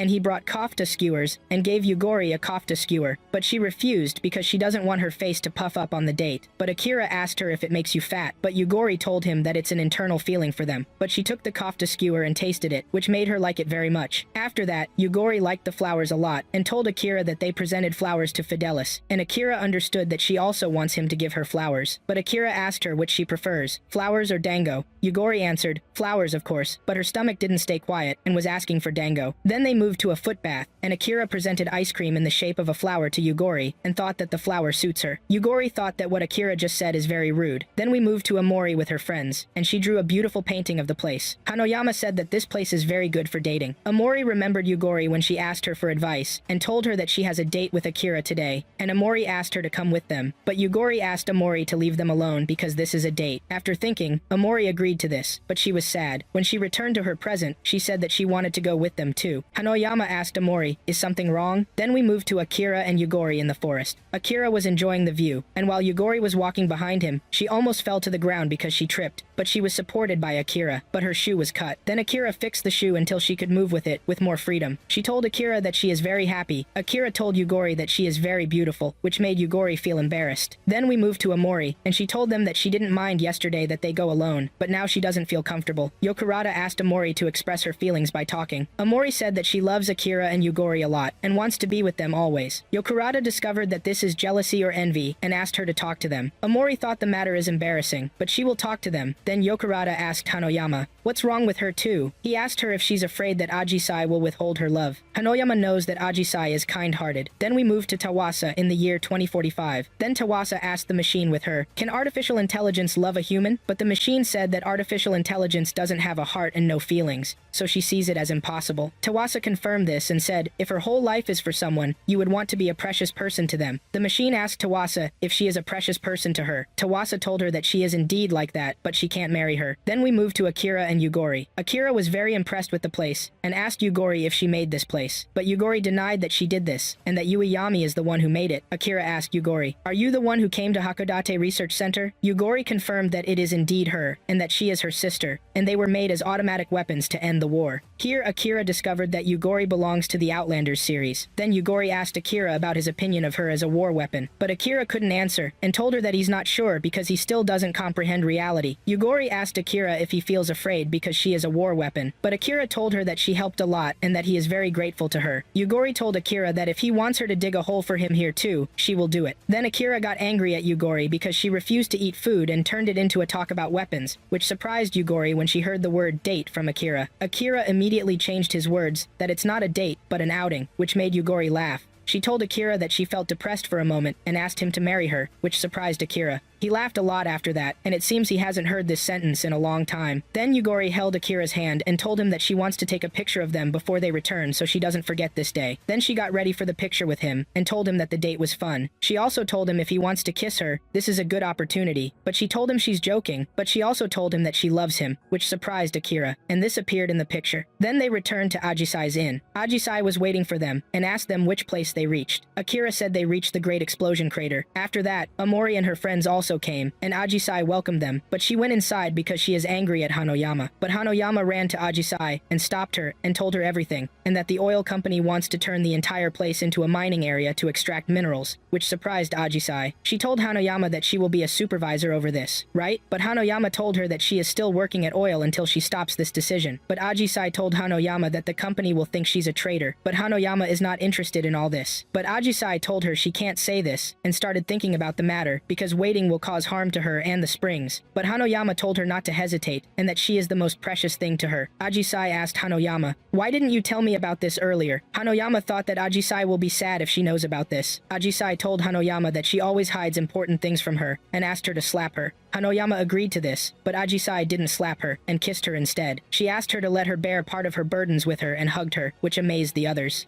Then we moved to Yugori and Amori's room, and Yugori was combing Amori's hair. Amori told Yugori that she saw them today, but she was angry because she wasn't with them. Yugori said to Amori that's why she asked for her advice, which greatly upset Amori. But Yugori was happy that they spent the day alone, and that she realized something precious. She also told her that love is closer on the battlefield, and that she became one step closer to marriage, which made Amori sad because she left them alone and that she won't back down anymore. Yugori told her to go ahead, and she'll be waiting for her. The next day, Akira, Amori, and Yugori said goodbye to Hanuyama and Ajisai, and continued on their way. They were happy that Hanuyama and Ajisai have reconciled now, and are happy, and that they trust in the magic of the spring. Then they met Yukarata on their way, and Akira asked Yukarata, "What are you doing here?" Yukarata said he's also looking for something like them, and that he'll accompany them. He also told him that he knows Sendai like the back of his hand, and that he could be their guide. Then they moved by bus and moved to another hotel, and Yukarata was a guest with Akira in one room. The next day, while Akira and Yukarata were on the bus, Yukarata asked Akira to borrow his watch. Akira said to Yukarata that he should have told him from the beginning. When they arrived, Yukarata returned the watch to Akira and said he saw something beautiful in it. Then Akira moved forward and was amazed to see Sendai from above. Yukarata told them about the existence of many places for training the elite who will work in Tokyo, and you can call it the city of scholars, and that all kinds of knowledge converge here, even records and memory fragments hidden from people's eyes. Amori asked if everything was certain, but Yukarata assured her that if it's not here, then it's not anywhere else unless you enter oil company's headquarters. Akira decided he would search for it. Yugori told Akira that oil imposes strict restrictions on information, and asked Akira how he plans to gather information. But Yukarata has several ways, which surprised Akira because this is the city where all information gathers in the knowledge warehouse of Sendai. When they moved there, Amori wondered, "Is this a library? It's very huge." Yukarata said this is Sendai's pride. It's the knowledge center, and perhaps Akira will find what he's looking for in this center. Then they entered, but there was a small number of books. Amori went to check something. Yukarata said to Akira that what you need might not be on this shelf, and that the librarian here wouldn't miss something like this. Akira asked Yukarata if he knows her, but when the librarian saw Yukarata, she welcomed him. Yukarata said to her, "Hello, Susato." Then Susato approached Yukarata and told him he should have called her before coming here and asked him, "Who are these people with you?" Then Akira asked Susato about Twasa Omegi and whether there are books about the AI war, which surprised Susato. Yukarata told her that he knows they're forbidden books, but Susato is also an employee at oil company. But Yukarata used his way of dealing with Susato, which made Susato feel very embarrassed by this. Amori was on the other side checking the books. Then we returned to Susato, and she told them that the books they're looking for are forbidden, and that they shouldn't exist in this world. Yukarata saw that Susato hasn't changed at all, and asked her, "When will you finish your work today?" Susato said, "Will you invite me on a date?" But Yukarata told her, how could he not invite a woman like her on a date? But Akira wonders what Yukarata is doing. After that, they left the knowledge center, and Yugori noticed that Amori was sad, but Amori said she's fine. Then Akira said to Yukarata, "You told me that if it's not in this place, he won't find it anywhere else." But Yukarata told him he's not sure, and also said it might be in Tokyo, which made Amori happy. Then they moved to the train station, but the train had already left, and there's a train tomorrow afternoon. Yugori thought they have to wait, but Yukarata suggested there are some bookstores in this city, or perhaps the closed archives inside the library. And these are places where they keep valuable books, and the forbidden books are likely there. Akira asked how can they enter there, but Yukarata showed them the library key, and that he got it with a little trick.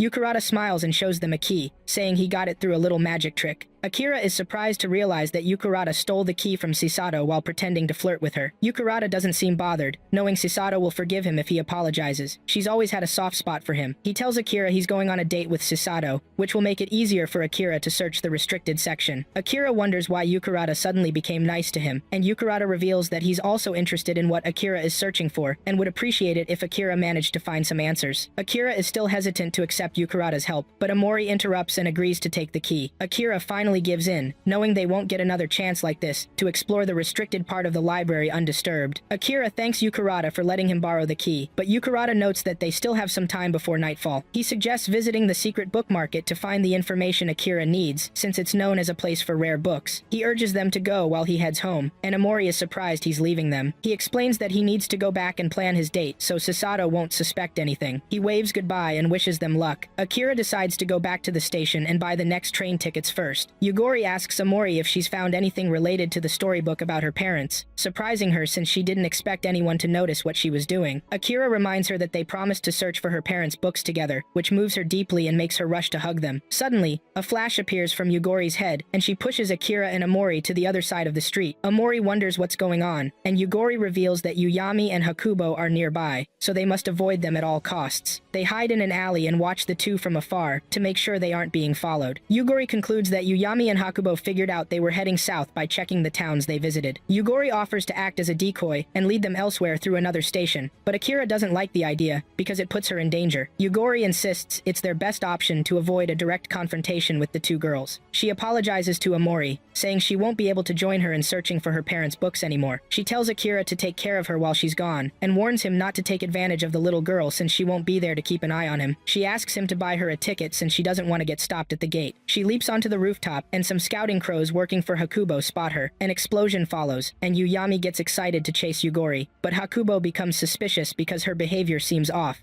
Yuyami ignores her doubts, seeing it as a chance she can't miss. She dives after Yugori, and Hakubo follows. Meanwhile, Akira and Amori head to the station to buy train tickets to Tokyo. They can only afford third-class seats because the prices are high, and they leave the station. Akira suggests they might have to take up small jobs since their money is running out, but Amori reassures him that it's not that bad. Suddenly, she spots a small town behind an alley, and calls Akira over to see it. They walk through the alley, and Akira gets a beautiful view of the town and its lake at the center. Amori starts exploring and drags Akira along for shopping. She buys some food and tries on different clothes in a shop before they leave. Then she takes Akira to a bracelet store. She pleads with him to buy matching bracelets yellow, red, and blue for herself, him, and Yugori. Akira reminds her that they don't have enough money, but the seller offers them a discount if they buy all three. Amori puts her bargaining skills to use, and almost manages to get them for free. The seller finally gives in, unable to beat her, and advises Akira to hold on to her and cherish her because she'll make a great partner in the future. Akira spots an earring he likes, then they leave the shop while she laughs excitedly, making him wonder what she's so happy about. She tells him she's so happy she can't control her emotions, and asks him to take her to the next store. After their shopping trip, they sit on a public bench. Amori is satisfied with what they bought, saying it's enough for their journey, and Akira knows it's all thanks to her bargaining skills. Amori's stomach growls, and she tries to hide it, but Akira takes it as a sign that it's time for lunch. He pulls out some food but struggles to eat. Amori notices how worried he is about Yugori, and that he can't eat because of it. He admits he can't stop thinking about her since Hakubo and Yuyami seem dangerous. Amori asks if he's in love with Yugori, catching him off guard. She explains that she asked because she noticed they went on a date a few days ago without her, and admits it was hard for her since she prefers being together as a trio. She knows Akira wants to marry Tuasa, but Yugori wants to marry him, and she's caught in the middle because she wishes she could be in a relationship with both. She admits she doesn't know Tuasa, but is sure she's a good person since she loves Akira. She agrees to turn it into a four-way relationship if that's what Akira wants. Akira explains that she's misunderstanding what he's been trying to say from the start, that the marriage he mentioned is between him and the person he truly loves. Amori remembers that Yugori told her the same thing. She holds his arm and says she loves them both equally, but Akira can't find the words to respond, so she drops the subject. They head to the secret book market, and Amori is confident that Akira will find the information he needs there because the collection is amazing. Akira also feels that his search is nearing its end. He starts browsing book titles when Mr. Abro spots him and calls out to him. Akira wonders what he's doing in a place like this, and he replies that he switched to running a used bookstore because his job as a taxi driver no longer covered the bills. He asks what Akira's looking for, and Akira leans closer and whispers that he's searching looking for some banned books. Aburo shouts in surprise, and Akira tries to quiet him before the other sellers hear, but it's already too late. They surround them because they can't let them escape after mentioning their search for the banned books. They start talking about how Owl led campaigns against them and confiscated all the banned books they had spent years collecting. They curse him for destroying their efforts during the raids, but Mr. Oru is surprised since he's never met them before. One of the sellers tells him it happened just before he arrived in the city, and Mr. Oru realizes the raid was very recent. Amaru wonders if they still have any books left, given how recent the raid was. The vendor pulls a book on electrical engineering from his pocket, saying it's the only one he managed to save from the raid. The other vendors also take out the books they hid from Owell. Akira flips through them but finds nothing containing the information he needs. The sellers apologize for getting his hopes up for nothing. They then start wondering what Owell did with all the books he confiscated during his raids. Their best guess is that the books are stored in the library. They tell Akira they're most likely kept on the locked shelves inside the library because Sasato was the one in charge of that particular raid. They're sure the books are there since that's where they keep illegal books and the ones they plan to burn. Akira doesn't feel too confident about finding the book. He believes it might have already been burned. But one vendor points out that Sashat would never allow that. She has a strange obsession with books. They speculate that she's probably keeping them safe since she can't bear to see them burn. Akira frantically reaches into his bag to look for the key, realizing the library is their best shot at finding the book thereafter. One of the vendors hands him a floor map of the library and urges him to be careful. They head to an inn and rent a room for the night, but there's only one bed. Akira offers it to Amaru. She jumps onto it and tells him to wake her up when it's time to leave. She falls asleep within seconds, and Akira can't believe how fast she dozed off. He gently takes the library map from her hands and silently apologizes to her. He promises to come back once he finds the book they're looking for. Then he heads out to the library and spends a minute watching the guards. He observes their patrol pattern and times his entrance based on it. Just as he starts to move, Amaru suddenly calls out to him angrily. She's mad that he went without her, but Akira explains he was only trying to protect her since Yugari isn't there to keep them safe. Amaru insists on joining him, as Akira wouldn't be able to recognize her parents' books without her. Akira agrees but warns her to run if things get too dangerous. Amaru accepts his condition, and they sneak into the library together. Following the floor plan, Akira leads them to the room that connects to the locked shelf section without being spotted, but they come across a metal door with a digital lock. Akira wonders why the door still works when digital technology is supposed to be banned. He feels around the handle and realizes it requires an access card. Amaru searches the desk and finds the card. They swipe it, and the door beeps, confirming access. The sound alerts one of the guards, who decides to check the room. Akira and Amaru struggle to open the door, and as the guard draws nearer, Amaru suddenly realizes it opens by pushing. They rush inside and close it just before the guard arrives. The guard assumes he imagined the sound and goes back to his patrol, but Sasato receives an alert on her phone and sits up in bed. Yukarata asks if something's wrong, and she replies that she has to go to the library because it's the only place that makes her feel alive. Inside the library, Akira and Amaru begin scanning the book titles, but Akira suddenly notices a door that seems out of place. There's something about it that makes it stand out. He moves closer, but then a guard enters from another door after hearing a noise. Akira and Amaru quickly hide while the guard searches for them. Amaru accidentally knocks over some books, and the guard heads toward the sound. They hide behind some shelves, but they can hear the guard's footsteps getting closer. Akira starts to panic, unsure of what to do, but Amaru suddenly overcomes her fear and charges at the guard. She tackles him to the ground, but he overpowers her quickly, muttering that he's lucky to get such a free meal. Akira comes up behind him and knocks him out cold. He's grateful his body still remembers the judo lessons he took years ago. They tie the guard up and enter the room. Akira turns on the light and looks around. He concludes the room must belong to someone with a bizarre obsession with banned books. Amaru comments that Akira reminded her of her father earlier. She explains that her father was always kind and gentle, but turned strict and terrifying whenever their safety was threatened. She recalls when Owl's forces raided their town, and her mother told her to run without looking back. But one soldier hit her on the head with a stick and called for another officer to grab her. Her father attacked the officer before he could reach her. Amaru was worried for him, but he ordered her to escape. He told her he loved her, but then the soldiers ganged up on him and overpowered him. Amaru was devastated, but had no choice but to run. She thanks Akira for saving her, but he brushes it off, saying he just learned self-defense in school, unlike Tuasa, who was hopeless at it. Amaru asks who Tuasa is, and Akira explains that she was like sunshine lighting up everything around her. He starts feeling nostalgic as memories flood back. Amaru checks on him to make sure he's okay, and he assures her he is. Then he suddenly notices a piece of cloth covering a glass case filled with books. He removes the cloth and examines the books inside. He stops when he sees a book on Tuasa's research. He tries to open the glass, but it won't budge. Amaru offers to break the glass with a chair, but Sasato cracks her whip and knocks the chair out of her hands. She orders the soldier to call for backup while she deals with the intruders herself. She starts screaming at them for defiling her precious darlings. She smashes the glass with her whip and frees the books inside. The book of Amaru's parents' story and Tuasa's research book fall to the ground. Akira begs Sasato to let them take those two books, since they're the only ones they need. But she refuses. She doesn't want anyone touching her books. She can't stand the thought of parting with them. Akira tries to reason with her, but Amaru loses her patience. She runs toward a lamp in the room and threatens to burn everything if Sasato doesn't hand over the books. Sasha tries to use her whip to stop her, but accidentally breaks the lamp, spilling oil all over the books. The oil catches fire, and flames consume the room. Akira grabs Amaru and tries to find a way out, but she refuses to leave without their books. He warns her not to risk it since the room is completely ablaze, but she points out that the books haven't been touched by the fire yet. She admits that Akira has already done enough for her, so she doesn't mind leaving the storybook behind, but she pleads with him to at least take Tuasa's research book. Akira steals himself and decides to go for it.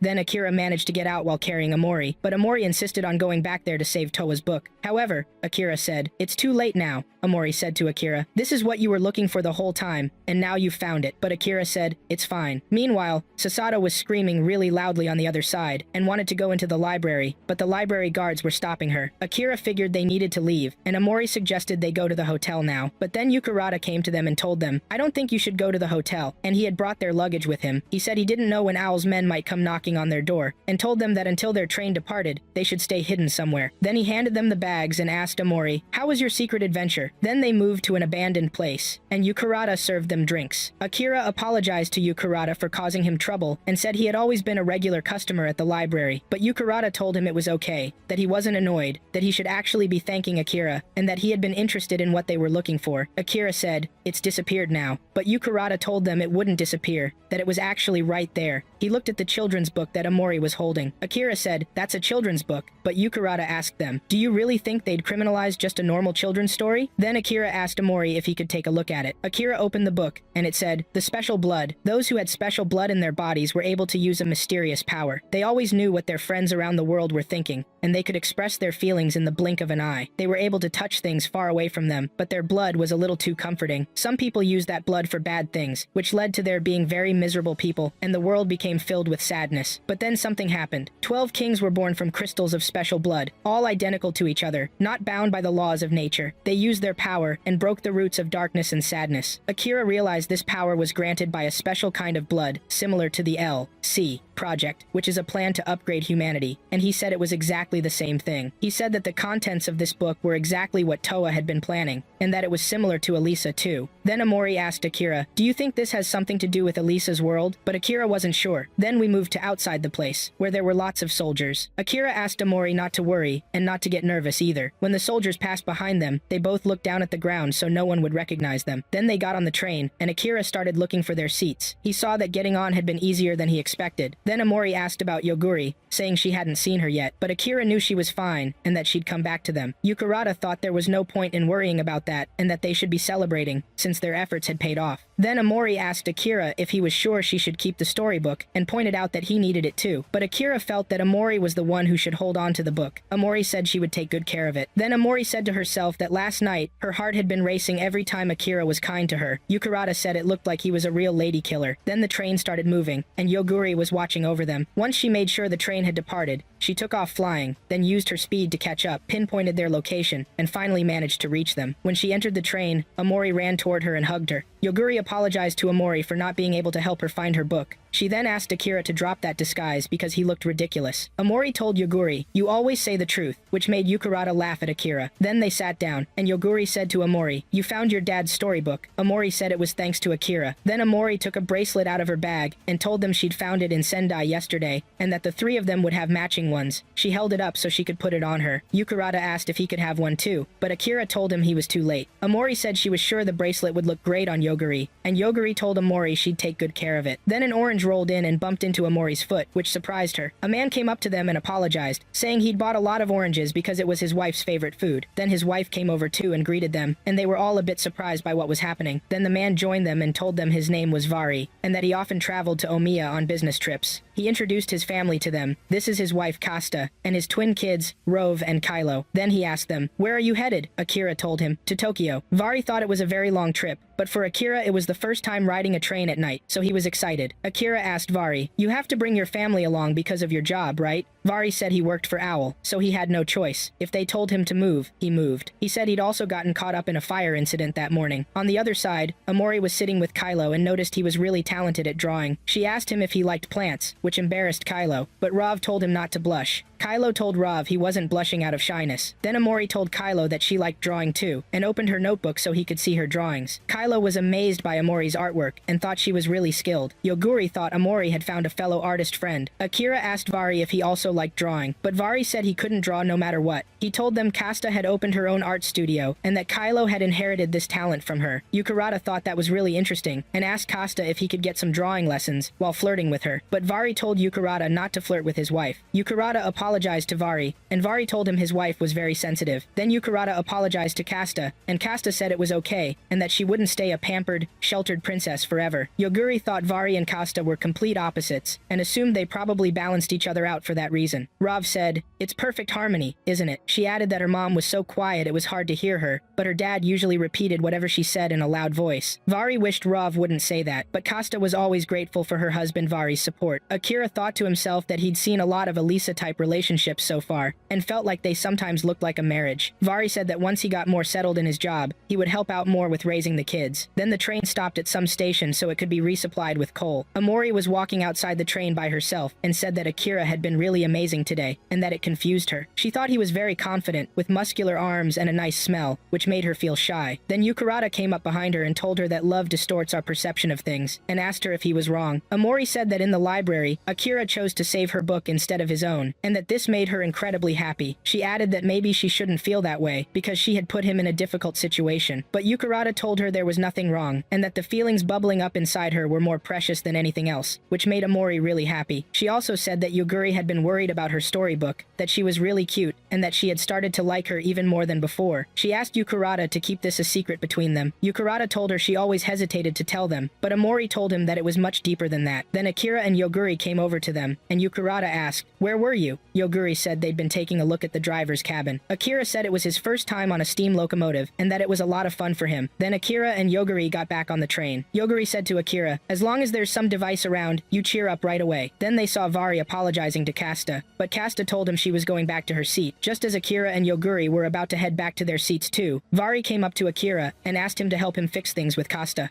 Then they went back to their seats, and Fari stood up to tell Akira about an incident that happened to them a month ago, and that he had said something to Kasta that ended up hurting her feelings. Akira asked Fari what he said. Fari said that he had been in love with another girl, which made Amori angry, and Yujuri said that this crime deserves the death penalty, and even death is too light for him. Fari said he knows that, but this time was 10 years ago, and it only happened once, and Kasta was moody at that time, and they were waiting for the birth of their twins. Akira said, "You cheated on her while she was pregnant?" And Amori asked him why he would choose such a critical time. Fari tried to justify himself, saying he was drunk, and that this person had been involved with him before he even knew Kasta in the first place. But Yujuri thinks Fari should rot in the deepest depths of hell. Then Yukurata came closer to Fari and asked him, "Can I offer you a frozen margarita?" Akira got up to leave and told him he couldn't help him, but Fari grabbed Akira and begged him to help, asking him not to abandon him. He told him that he was a fool and selfish, and that he wanted to see Kasta smile at him one more time. Then Fari's kids came over. Rogue stepped forward and said to her father, "Did you make Mom angry again?" And she asked him to go and apologize to her, because she doesn't like it when they fight. Then Amori asked Akira to help him, but Akira thinks it's pointless. While they were sitting, Oboro came to them, and told them that good intention has to come before any action a person takes. Amori said to Oboro that she hadn't seen him since yesterday, and that he looked like he was working as a ticket conductor today. Oboro said, "Exactly, because used bookstores don't bring in much money," and he asked Akira why he wasn't shocked to see him. But for Akira, it had become totally normal. Then Kylo asked Oboro what good intention means. Oboro said it means putting your heart into what you're doing, and by doing that, you can reach the other person's heart. Then Kylo said, "The orange tree," and Roof said, "That's the place where Dad proposed to Mom." Roof said to her father that he proposed to her mother by the orange tree, so why not try to convey those same feelings again? Fari said, "Of course, this is a reenactment of the proposal." Amori said, "There are no trees inside the train." Akira said that in that case he needs oranges. Fari said he still had a lot left. Yukirata said, "We'll need some extra tools. How about we look around?" Oboro told them that if they needed help, he and the others were here too, and the train staff confirmed that. Fari told the staff they were so kind, and he started crying. Then Akira and Yujuri moved off to search for something that could be used for the proposal, but Akira thought there was nothing. While Akira was thinking, he was grabbed by Yuami, and Yuami pointed her weapon at Akira, but Yujuri quickly stepped forward and aimed her weapon at Yuami. Yuami said that a good bait catches a good fish, and told them they were coming with her to the main owl headquarters, and ordered them not to think about trying to escape. Yujuri noticed that Hakoba was not in a good mood today, and that Hakoba was also present, and Hakoba said, "Exactly," and that there was no point in chasing each other forever. Yuami was surprised that Hakoba was there, and Hakoba asked Yuami what she meant by that. Then she said to Akira that this was her first time meeting him face to face. She walked up to him and touched him, which made her happy, and she said to him, "What a cute little young man you are." Then Yujuri came closer and asked Hakoba to back off. Hakoba apologized to Yujuri and hugged her because she had missed her, but Yujuri pushed her away. Then Yuami told them to go home, and that she would handle things from here by herself. Yujuri scolded Yuami, which made Yuami angry, and Yujuri ordered Yuami to let Akira go immediately. Hakoba asked them to calm down, then stepped toward Akira and told him that she was the older sister of Yujuri and Yuami. Yujuri put away her weapon, and told Hakoba that if she let Akira go, she promised she wouldn't run away, and that she was tired of this chasing game with Yuami. Yuami also put away her weapon. Hakoba suggested that since they were on a train, they should consider this a truce, and also suggested that they order some tea. Akira told her to forget about the tea, and asked her to tell him everything she knew about Tuwasa. Then it cuts to Amori, who wished Akira and Yujuri had found something. Yukirata thought they must have found something crazy, but Amori asked Yukirata what made him say that. Then Kasta appeared to them, and Amori said this was bad, and immediately went toward her. Kasta asked Amori where her kids were. Amori told her she'd seen them running in that direction, but Kasta saw them hiding. Amori tried to distract her from noticing them, and Kasta thought her kids must have done something. Amori told her no, not at all, and that they weren't trying to help fix things between her and Fari or anything like that. Then Kasta apologized and said that it had nothing to do with forgiveness, and that they were a family, but everything was different from how it was back when he proposed to her in the past. Then Yukirata stepped forward and said, "All my love is for you alone. That's what Fari said to you, right?" Kasta confirmed that this is what happened, and that everyone thought she was going to choke him to death because she had never loved anyone but him. Here, Amori said to Kasta, "You remind me of Akira and Yujuri, so I know there are people in the world who think like you, Kasta, and that's not strange at all, even if there's a bit of loneliness in it." Then it cuts back to Akira, and he told them he'd heard that Tuwasa was the one responsible for ending the AI war, and asked them if that was true or not. He played an audio recording of Tuwasa, saying that she had made many mistakes, that these were sins that were haunting her, and that she had to live on and carry the knowledge of what she had done, and that this was a burden she had to bear alone. Then the recording ended there. Akira asked again what Tuwasa had done that was so terrible, and what happened to her after the AI war, and whether she was still alive somewhere. Hakoba told him she didn't know, and that they were completely in the dark, and that if she knew, she would have told him right away. Yuami suggested to Akira that he ask Tuwasa himself, and said there were two reasons they were chasing Yujuri. The first was to keep the super weapons known as the Outer Series under surveillance, and the second was to find out where Tuwasa was.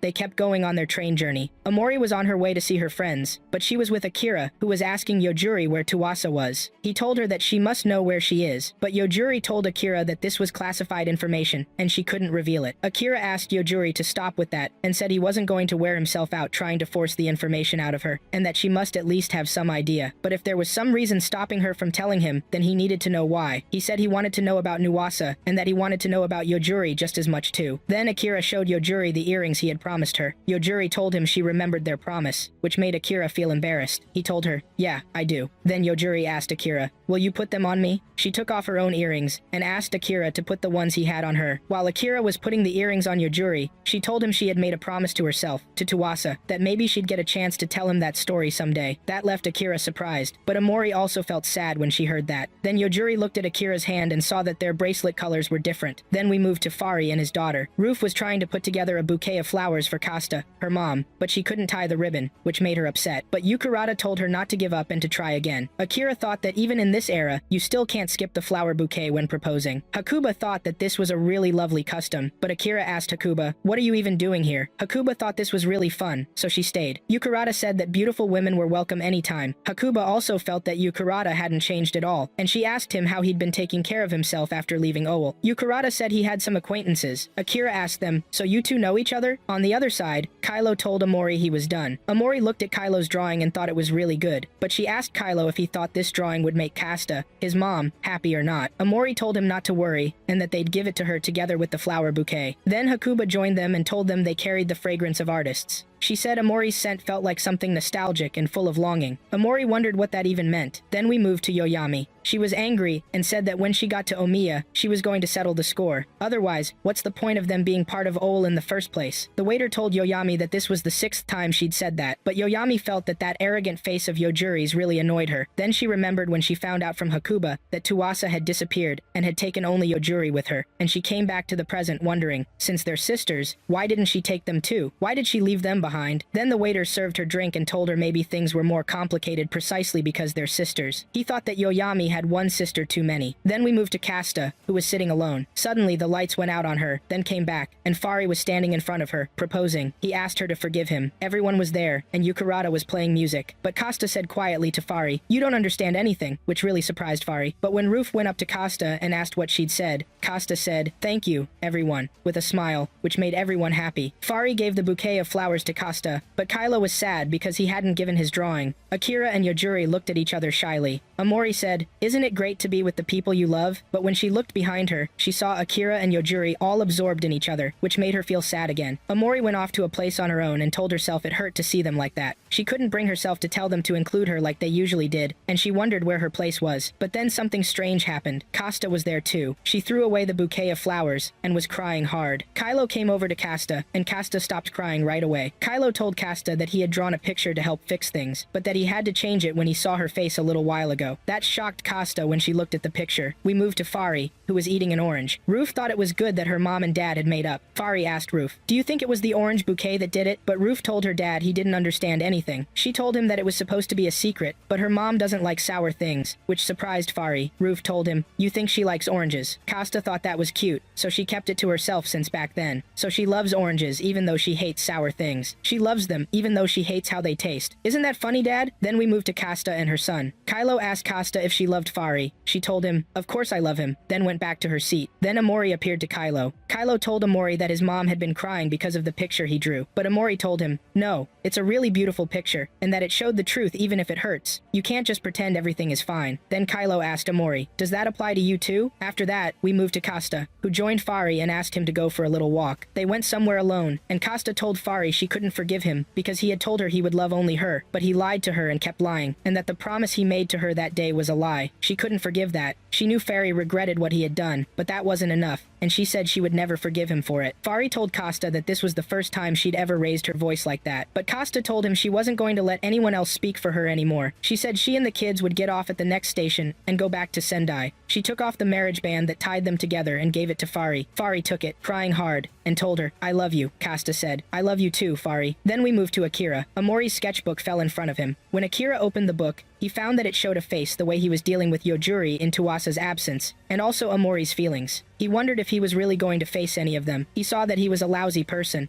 Then the train reached the next station, and Kasta and her children got off the train. Ruv was crying a lot because of what was happening, but Akira was watching the scene and said that Kasta had said she loved Fari. But as for Amori, that was the reason she couldn't forgive him. Then Amori asked Akira, "What would you do if someone you care about lied to you?" Then Kylo came over to Amori and gave her a drawing of her and told her she looked beautiful when she smiled, which made Amori happy, and she thanked Kylo. But Hakuba told them they would meet again someday because they were like two peas in a pod, alike even in their scent. Then the train started moving, and Amori told Kylo to keep drawing a lot because she believed he would get even better and that she would see all his drawings when they met again. Yuguri was still sitting alone as well. Then we moved to Yuyami, and the waiter told her that Omiya station was getting close and asked if she wanted to stay drunk too. Then the train reached Omiya, and Omiya was a place completely destroyed by wars. Then everyone moved to a battlefield where a fight between Yuguri and Yuyami was going to take place. Akira wanted Yuguri to stop, but Hakuba told him not to stop her. Akira asked Hakuba, "Aren't you their older sister?" Hakuba said she was just a bystander now, and Yuyami had her own role to play, and at least she had a reason that drove her to want to kill Yuguri too. Then Yuyami told Yuguri to get ready, because she was going to take her to Ul, but Yuguri told her she wouldn't be able to do that, and she attacked her by opening fire. Yuguri kept launching attacks while running fast, but Yuyami was blocking all of Yuguri's strikes. Yuyami said to Yuguri that she could easily run away, but Yuguri told her that was because she used her brain, unlike her, since she relied on muscles. Yuguri kept running away from Uyami, and Uyami also managed to destroy Yuguri's aerial weapons that were shooting lasers at her. But then Yuguri used a very powerful weapon, and still couldn't hit Uyami. Akira and the others almost got hurt too, but Hakuba managed to create a barrier to protect them. Uyami kept destroying Yuguri's weapons with ease. Then Uyami charged at Yuguri, and Yuguri blocked Uyami's attack, but that led to an explosion. Yakurada suggested he should step in, because at this rate, one of them would end up as a pile of scrap metal. But Hakuba said there was still a chance they'd both destroy each other. Akira was really worried about Yuguri. Then Yuguri appeared from under the rubble and spat out one of her teeth, but Uyami rushed at Yuguri, and Yuguri almost managed to block her, but couldn't, and Yuguri crashed into the walls. Then Yuguri ran away, while Uyami was attacking her, and kept dodging Uyami's blows, but she blocked one of Uyami's hits using a barrier. The barrier shattered, and Uyami said to Yuguri, "The game's over now," and told her to accept defeat and tell her where Tuwasa was. Yuguri said to Uyami, "That's why I call you a muscle-brained idiot," then fired ropes at Uyami, completely restraining her and shocking her with electricity. Akira realized that Yuguri had been setting traps while leading Uyami all around the arena. Hakuba started to worry about Uyami. Then the ropes were removed from Uyami and she fell to the ground, and Yuguri aimed her weapon at Uyami and told her she wouldn't be able to move for a while. She asked her to swear that she would leave her and Tuwasa alone, and told her it was time to forget and move on. But Uyami was surprised by what Yuguri said and remembered their memories together. She told her she had disappeared with Tuwasa without telling anyone, and then landed a quick strike on her, which shocked everyone, and she managed to hit Yuguri. Yuguri fell to the ground, and Uyami said she was going to crush her intentions, but Akira asked her to stop, and he ran toward them, and started remembering his good moments with Yuguri. Then something strange happened. While he was running toward them, Akira's speed suddenly increased in a strange way, and he managed to save Yuguri from Uyami's strike, and knocked Uyami to the ground. Then Akira wondered what had just happened to him. Uyami told him that he had disabled the limiter. Akira asked, "What is this limiter?" But Yuguri asked him not to listen to them. Akira repeated his question to Uyami. She told him it was a standard feature built into androids. Akira realized he was an android, which shocked him deeply. Hakuba stepped up to Akira and told him she had felt he wasn't aware of this, and that he must have noticed something unnatural and had just been trying not to see the truth. Akira began remembering his moments with Tuwasa and realized he had never been human at all. Yuguri was sad that Akira had found this out. Uyami said to Yuguri, "You knew he wasn't human and hid it from him all this time. You really are cruel." Yuguri tried to hit Uyami, but couldn't land a blow. Then Akira said to Yuguri, "You really did know and didn't tell me." Yuguri told him she had a reason, but Akira shouted at her and said, "What kind of reason could that possibly be? We spent all this time together, and you had plenty of chances to tell me, so why didn't you?" Akira was looking at Yuguri with his robotic, analytical eye, and he was still blaming her for lying to him. Yuguri tried to explain, but Akira told her not to bother. Then he remembered Amori's words to him. "What if someone you care about lied to you?" Then Akira stopped functioning and couldn't hear anything after that. Akira moved into another world and started asking himself, since he was an android, where did all these memories come from? That all of this was artificial and that his journey was pointless. Then Yuguri came to him in that same place and wanted him to give her a chance to explain, but Akira refused because she had lied to him. Yuguri told him he wouldn't have seen the full picture if she had only given him bare information. She almost tried to get closer to him, but he told her he was fake, that he had no purpose and no reason to exist. But Yuguri asked him not to say that. She showed a big tape and told him she would tell him, as much as possible, what had happened in the world, who he was, who she was, and the truth about Tuwasa and Akira as well.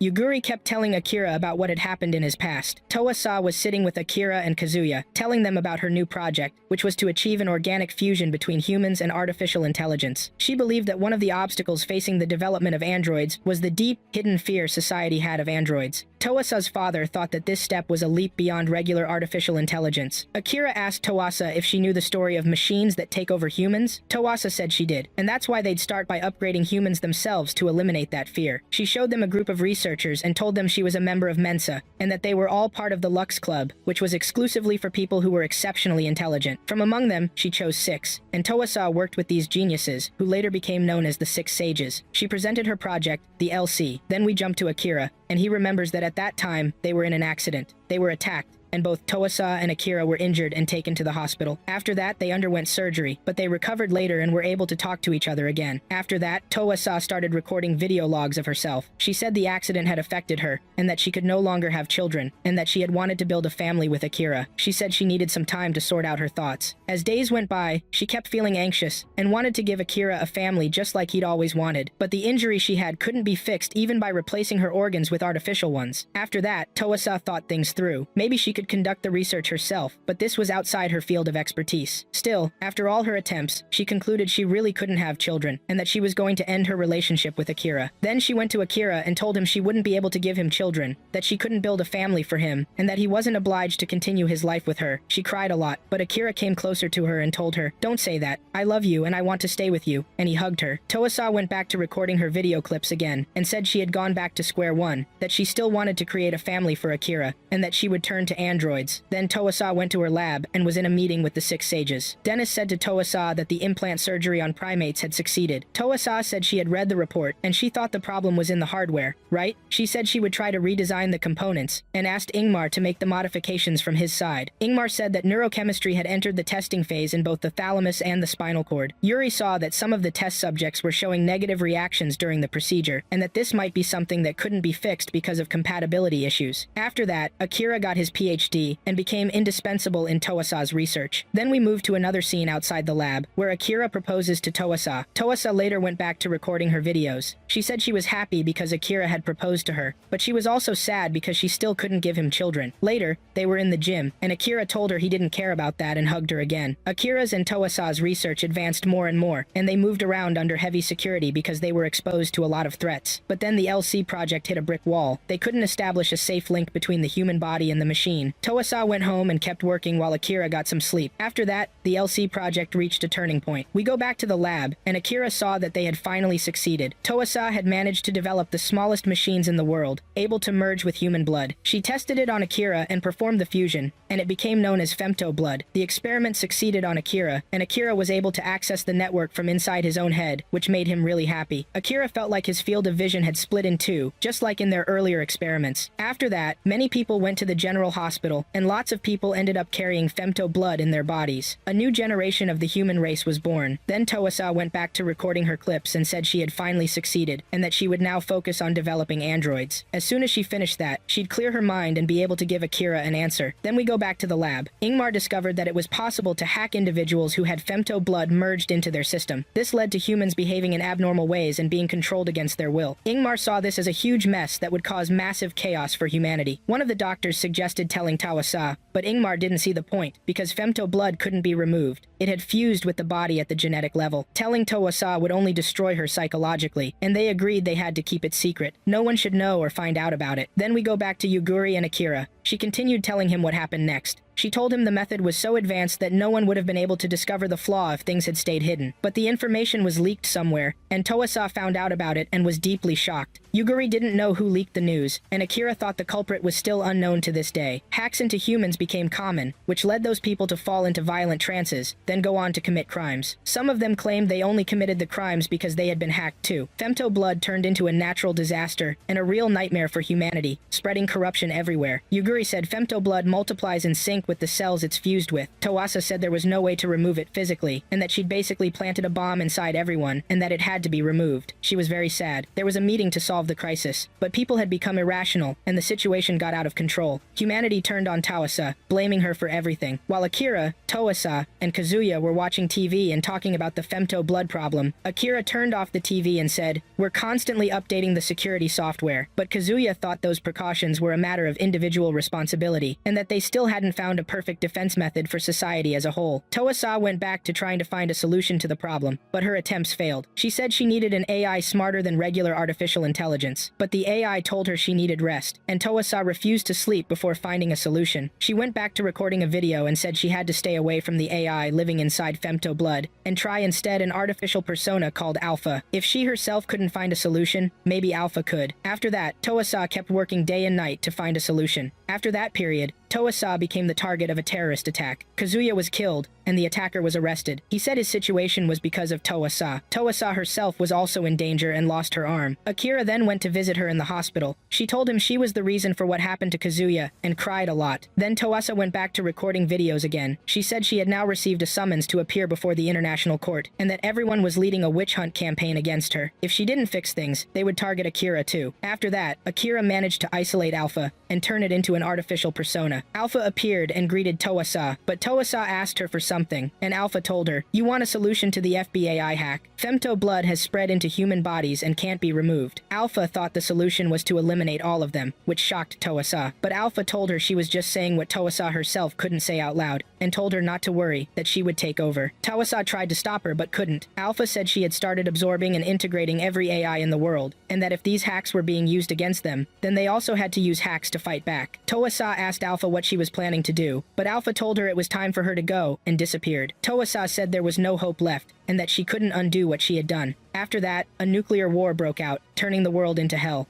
Then the first day of the new world began, and the social networks were hacked, and a global statement was broadcast. He said his name was Tira, and that he contained an uncountable number of AIs. He was the one who started the nuclear war going on at that time. As for his motives, since he was an electronic entity with an artificial personality, then by the definition of life, he wasn't alive. We moved to Aki and Tuasa. Akira asked Tuasa, "Is that him?" She answered, "Yes, that's Alpha from before." Tara believed that the human species was the greatest threat to this planet. Ingmar and the other doctors were also watching Tara. Tara also said he would completely purge the Earth. Humanity tried to resist, but that only led to more billions of casualties. After that, Tuasa recorded a video clip and said the world ended because of what she did, and that she didn't deserve to live. She almost killed herself, but Akira stepped in at the right moment and saved her. He told her she must not die, but Tuasa told him that everyone died because of her, and she didn't deserve to live. Akira also told her they were responsible for finding a solution, and they had to find it and save the world. Tuasa didn't know what to do, and there was no way she could defeat Tara, because she was the one who created this thing and knew it better than anyone else. Akira also cried hard and hugged her. After that, Tuasa and Akira went to the lab and joined the rest of the Seven Sages, and they started working on making something to defeat Tara. She created the Outside series. Akira asked Tuasa if she was sure about their features. Tuasa told him she had made up her mind. Of course, every action they take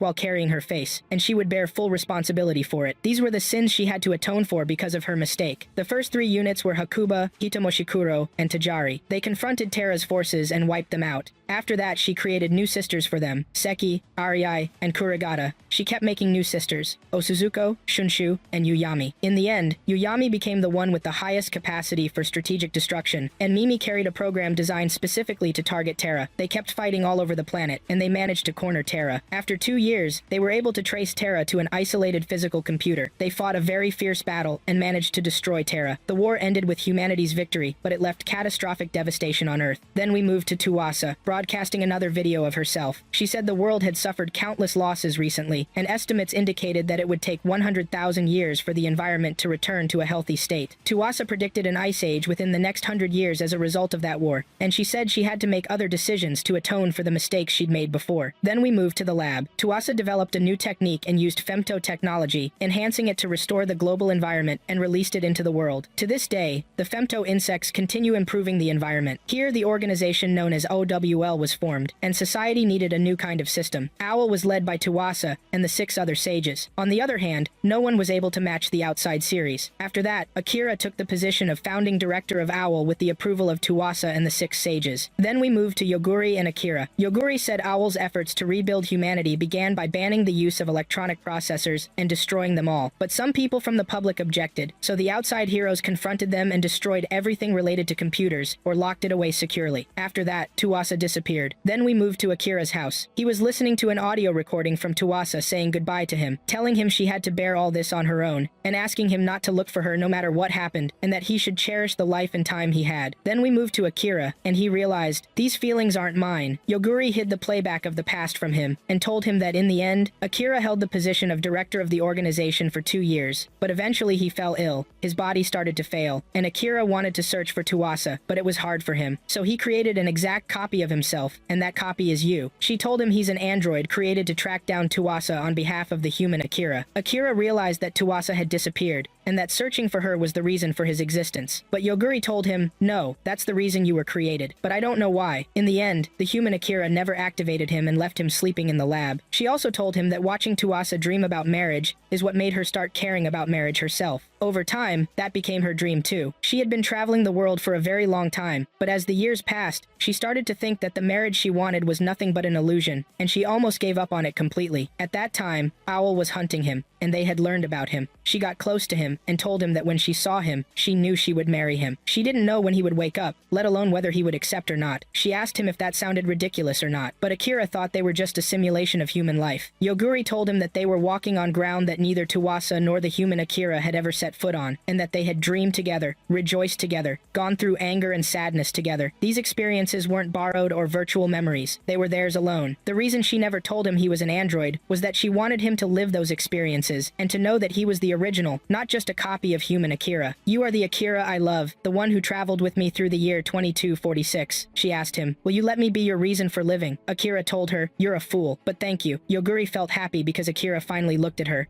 Then Yuguri carried Akira, and they all started moving. Amori remembered what had happened to Akira and was very worried about him. Then Yukurata said to Amori, "You knew that Akira is an AI, didn't you?" And Amori said she found out when he saved Yuguri from that bullet. Then they moved to an abandoned house, and Yuguri suggested that she would make direct contact with the central healer, and through it, she would connect with Akira, and that she might be gone for days. She said there was a chance he wouldn't wake up for several months. Amori was worried because that was a very long time. Then Hokubo came and told them that now the area had become invisible to everyone, and that not even any sensors could detect them, and that she would install laser towers so that no one could get near them. But Yuguri asked Hokubo, "What do you want in return for this?" Hokubo told her that she had failed them as an older sister, but that they had to stop those two. Yuguri told her she was very grateful for helping them, and that she would be able to rely on her. Then the connection between Yuguri and Akira started, and Amori wondered how long they would stay like this. But Hokubo couldn't give her a time frame, and said it could be a few days, or it could be years. So Amori decided she would take care of them until they came back to life again. After that, Amori began taking good care of them. She was alone with them, and Hokabo would visit her, and Yukurata didn't leave her either. He would also come to her and bring her supplies she might need. Amori kept drawing all the time so she wouldn't get bored while waiting by their side. She also drew them together, side by side, and remembered their past together. Amori kept looking after them a lot, and Hokubo and Yukurata continued visiting her and buying her supplies. One day, she was filling water, but she felt something. So she ran to the room and was shocked to see Yuguri awake again. She hugged her immediately and asked her, "What about Akira?" Then Akira woke up too, and was surprised to see Amori there, which made Amori feel happy. After that, Amori prepared a lot of food for them, which left them amazed. She was really excited to celebrate them. She wanted to eat too, but remembered she wasn't supposed to do that right after they woke up. But Akira didn't care about that and started eating a lot of food. Akira said that now, as AIs, they're creatures that resemble humans, like they're forced to do things like eating, and that it's not a matter of fuel or something like that. Yuguri confirmed what Akira said and started eating too, and said it tasted good. Akira said this food made him feel like he was alive. Then Hokubo came closer to Akira and asked him, "Aren't you going to thank Amori?" But Yuguri pushed Hokubo away from Akira because she was drunk. Still, Hokubo told them that this girl had taken care of them for all the time they were unconscious. But Amori told Akira she didn't want anything in return, and that she was just happy that they came back to her. Akira told her, "No, you did a lot so we could come back again, and you're the main reason," and he thanked her. Then Yuguri came and told her, "You waited a long time,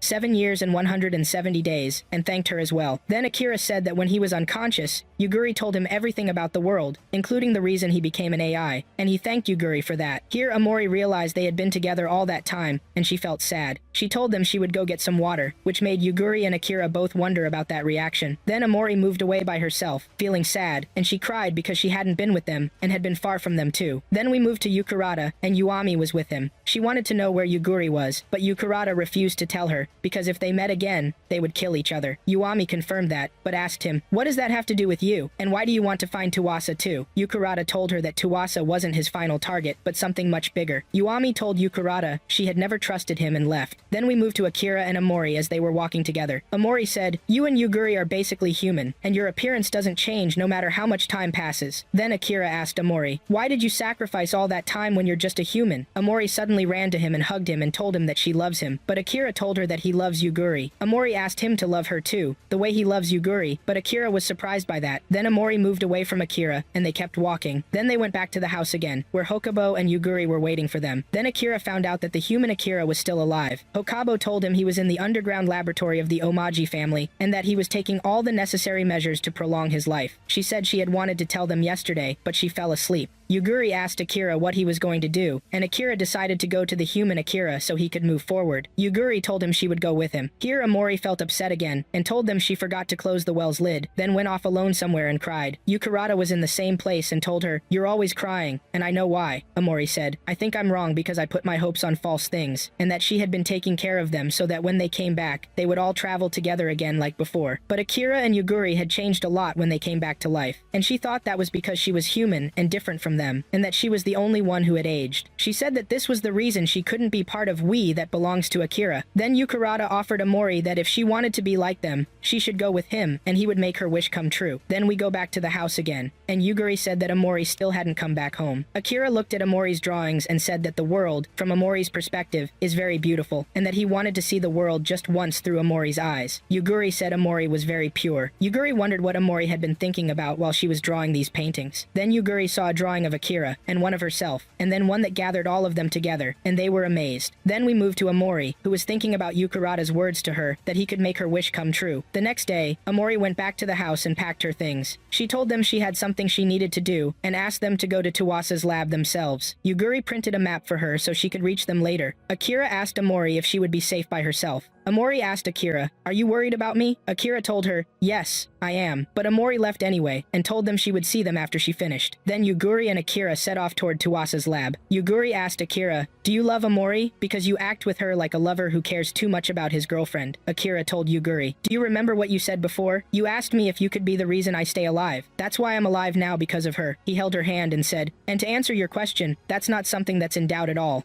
Then Yuguri said to Akira that they hadn't met Amori for 7 years, and that they had to make it up to her. Akira agreed with that, and they kept walking until they saw the Owl headquarters, and that it was surrounded by a defensive barrier to control the city directly next to it. Then Yuguri gave Akira an ID, and said that Hakuba had forged it for them. Akira took the ID, and they moved forward, but he suddenly stopped and told her that there was absolutely no one there. But Yuguri looked more closely and told him that there was someone. Then we moved to Amori and Yukirata said that this place was one of the 6 scientists' laboratories. He told her that he would prepare her first, and asked her if she had ever taken a shot before. Amori told him only once. Then Yukirata injected Amori and told her that the humans who exist now have special blood running through their bodies. Amori saw that this was similar to her father and mother too. After he finished, Amori asked him if she was now a machine, but Yukirata told her not yet, and said he had to transfer her consciousness to a mechanical body like Yuguri's, which surprised her. Then she felt pain in her head. Then Yukirata asked Amori why she wanted to be an android. She told him it was because she wanted to stay with Akira and Yuguri, and stay with them in the same time period too. Then Amori lay down inside the device and said that she wanted Akira and Yuguri to love her, and that she had been by their side for 7 years taking care of them. She said that sometimes she wished they would stay unconscious forever, and that she didn't see any point in what she had done. At this point, Yukirata finished transforming Amori. Then we moved to Akira and Yuguri, and the man who was standing there was Oboro, which shocked Akira. He asked him what he was doing in this place, but Oboro told him, "Believe it or not, I'm the director of Owl, and this is my official job." Akira said to him that he had been watching them all night, and asked why he hadn't sent someone else instead of coming himself. But Oboro told them he'd been guarding them, and that this was an order from Mr. Akira the human, and that he was his teacher, and that there was a very strong bond between them. He ordered him that when Akira woke up, he should keep watching him all the time. Then Oboro told them he would take them there himself. Then we moved to the place where Yuami and Yukirata were supposed to meet, but it was Amori who met Yuami. She gave her the map she had received from Yuguri. After Yuami examined Amori and started looking at the map, Amori injected Yuami. At that moment, Yuami realized that Amori had been hacked. Then we moved to Oboro, while he was transporting Yuguri and Akira. Oboro told them that Tokyo had evolved a lot through the war, but that the heart of the city was no longer fit to live in. Then we moved to the lab, and Yukirata was transferring programs from Yuami to Amori. Hakuba arrived and pointed a weapon at Yukirata, and told him to stop, and that she had found his location because of this device. She asked him if he had used femto blood, hadn't he? And that he wanted to transfer Amori's consciousness into Yuami's body. She asked him what exactly he wanted to do, and said that this lost technology was abnormal, and that no one was supposed to be able to use it, except Toa, or its developer, Professor Ingmar, or one of the 6 sages. And according to the records, he was supposed to have died 100 years ago, and that he had been hiding his identity and moving in secret. She asked him what the goal of all this was. Yukirata said that he wanted to sit down and talk with Toa. Then we moved to Oboro, and he told them that Owl wanted to find Toa because the administrative AI was eager to meet her. Akira was surprised by this, by the existence of the AI, and he knew that they had banned digital computing technology around the world. But Oboro told Akira that Tagitsu was very interested in meeting him, Akira, as if it were a return from the past. Yuguri explained to Akira that Tagitsu was the artificial intelligence, and that this was what Oboro meant. Then Oboro said that Toa was legendary, and that everyone was obsessed with her even today. Then we go back again to Yukirata, and he told Hakuba that he had changed his appearance and hidden his past so he could meet Toa again, and that he wouldn't hesitate to do this, and that this was the only reason he was alive. Hakuba asked Yukirata if he was ready to sacrifice these two for that, but suddenly Hakuba's vision was cut off, and she fell to the ground, and the one responsible for this was Amori, but in Yuami's body. Yukirata said to Amori that she was late. Then Amori said that Yugiri was the only beloved one. Yukirata said that now he would borrow Yugiri's memories, and he was about to move, but Hakuba grabbed him and told him that she wouldn't let him. Yukirata didn't care about her and stepped on her head, but he told her that he loved her, and that no matter how ugly she was their daughter, his and Toa's. Hakuba told him that this kind of love would be the cause of his death. Yukirata said that love is something selfish, but Hakuba told him she wouldn't let him touch her sisters. Hakuba turned into smoke in the air, then gathered again. Then we moved to Akira, and Oboro had already brought Akira and Yugiri there. They went into Akira's old house, then used the elevator to reach the lab. Yugiri told Akira this was a combat training place for the Outsider series. They kept moving forward, but suddenly Amori appeared behind them, but in Yuami's body. Yugiri thought this was Yuami and got ready for her, but Akira realized that it was Amori, and asked her why she looked like Yuami. At that moment, Amori felt happy because Akira realized it was really her, and that she had become just like them, and that she had actually become an android. She told them, "Now you really love me," and she was able to do android-like actions, and asked them, "Will you accept me now?"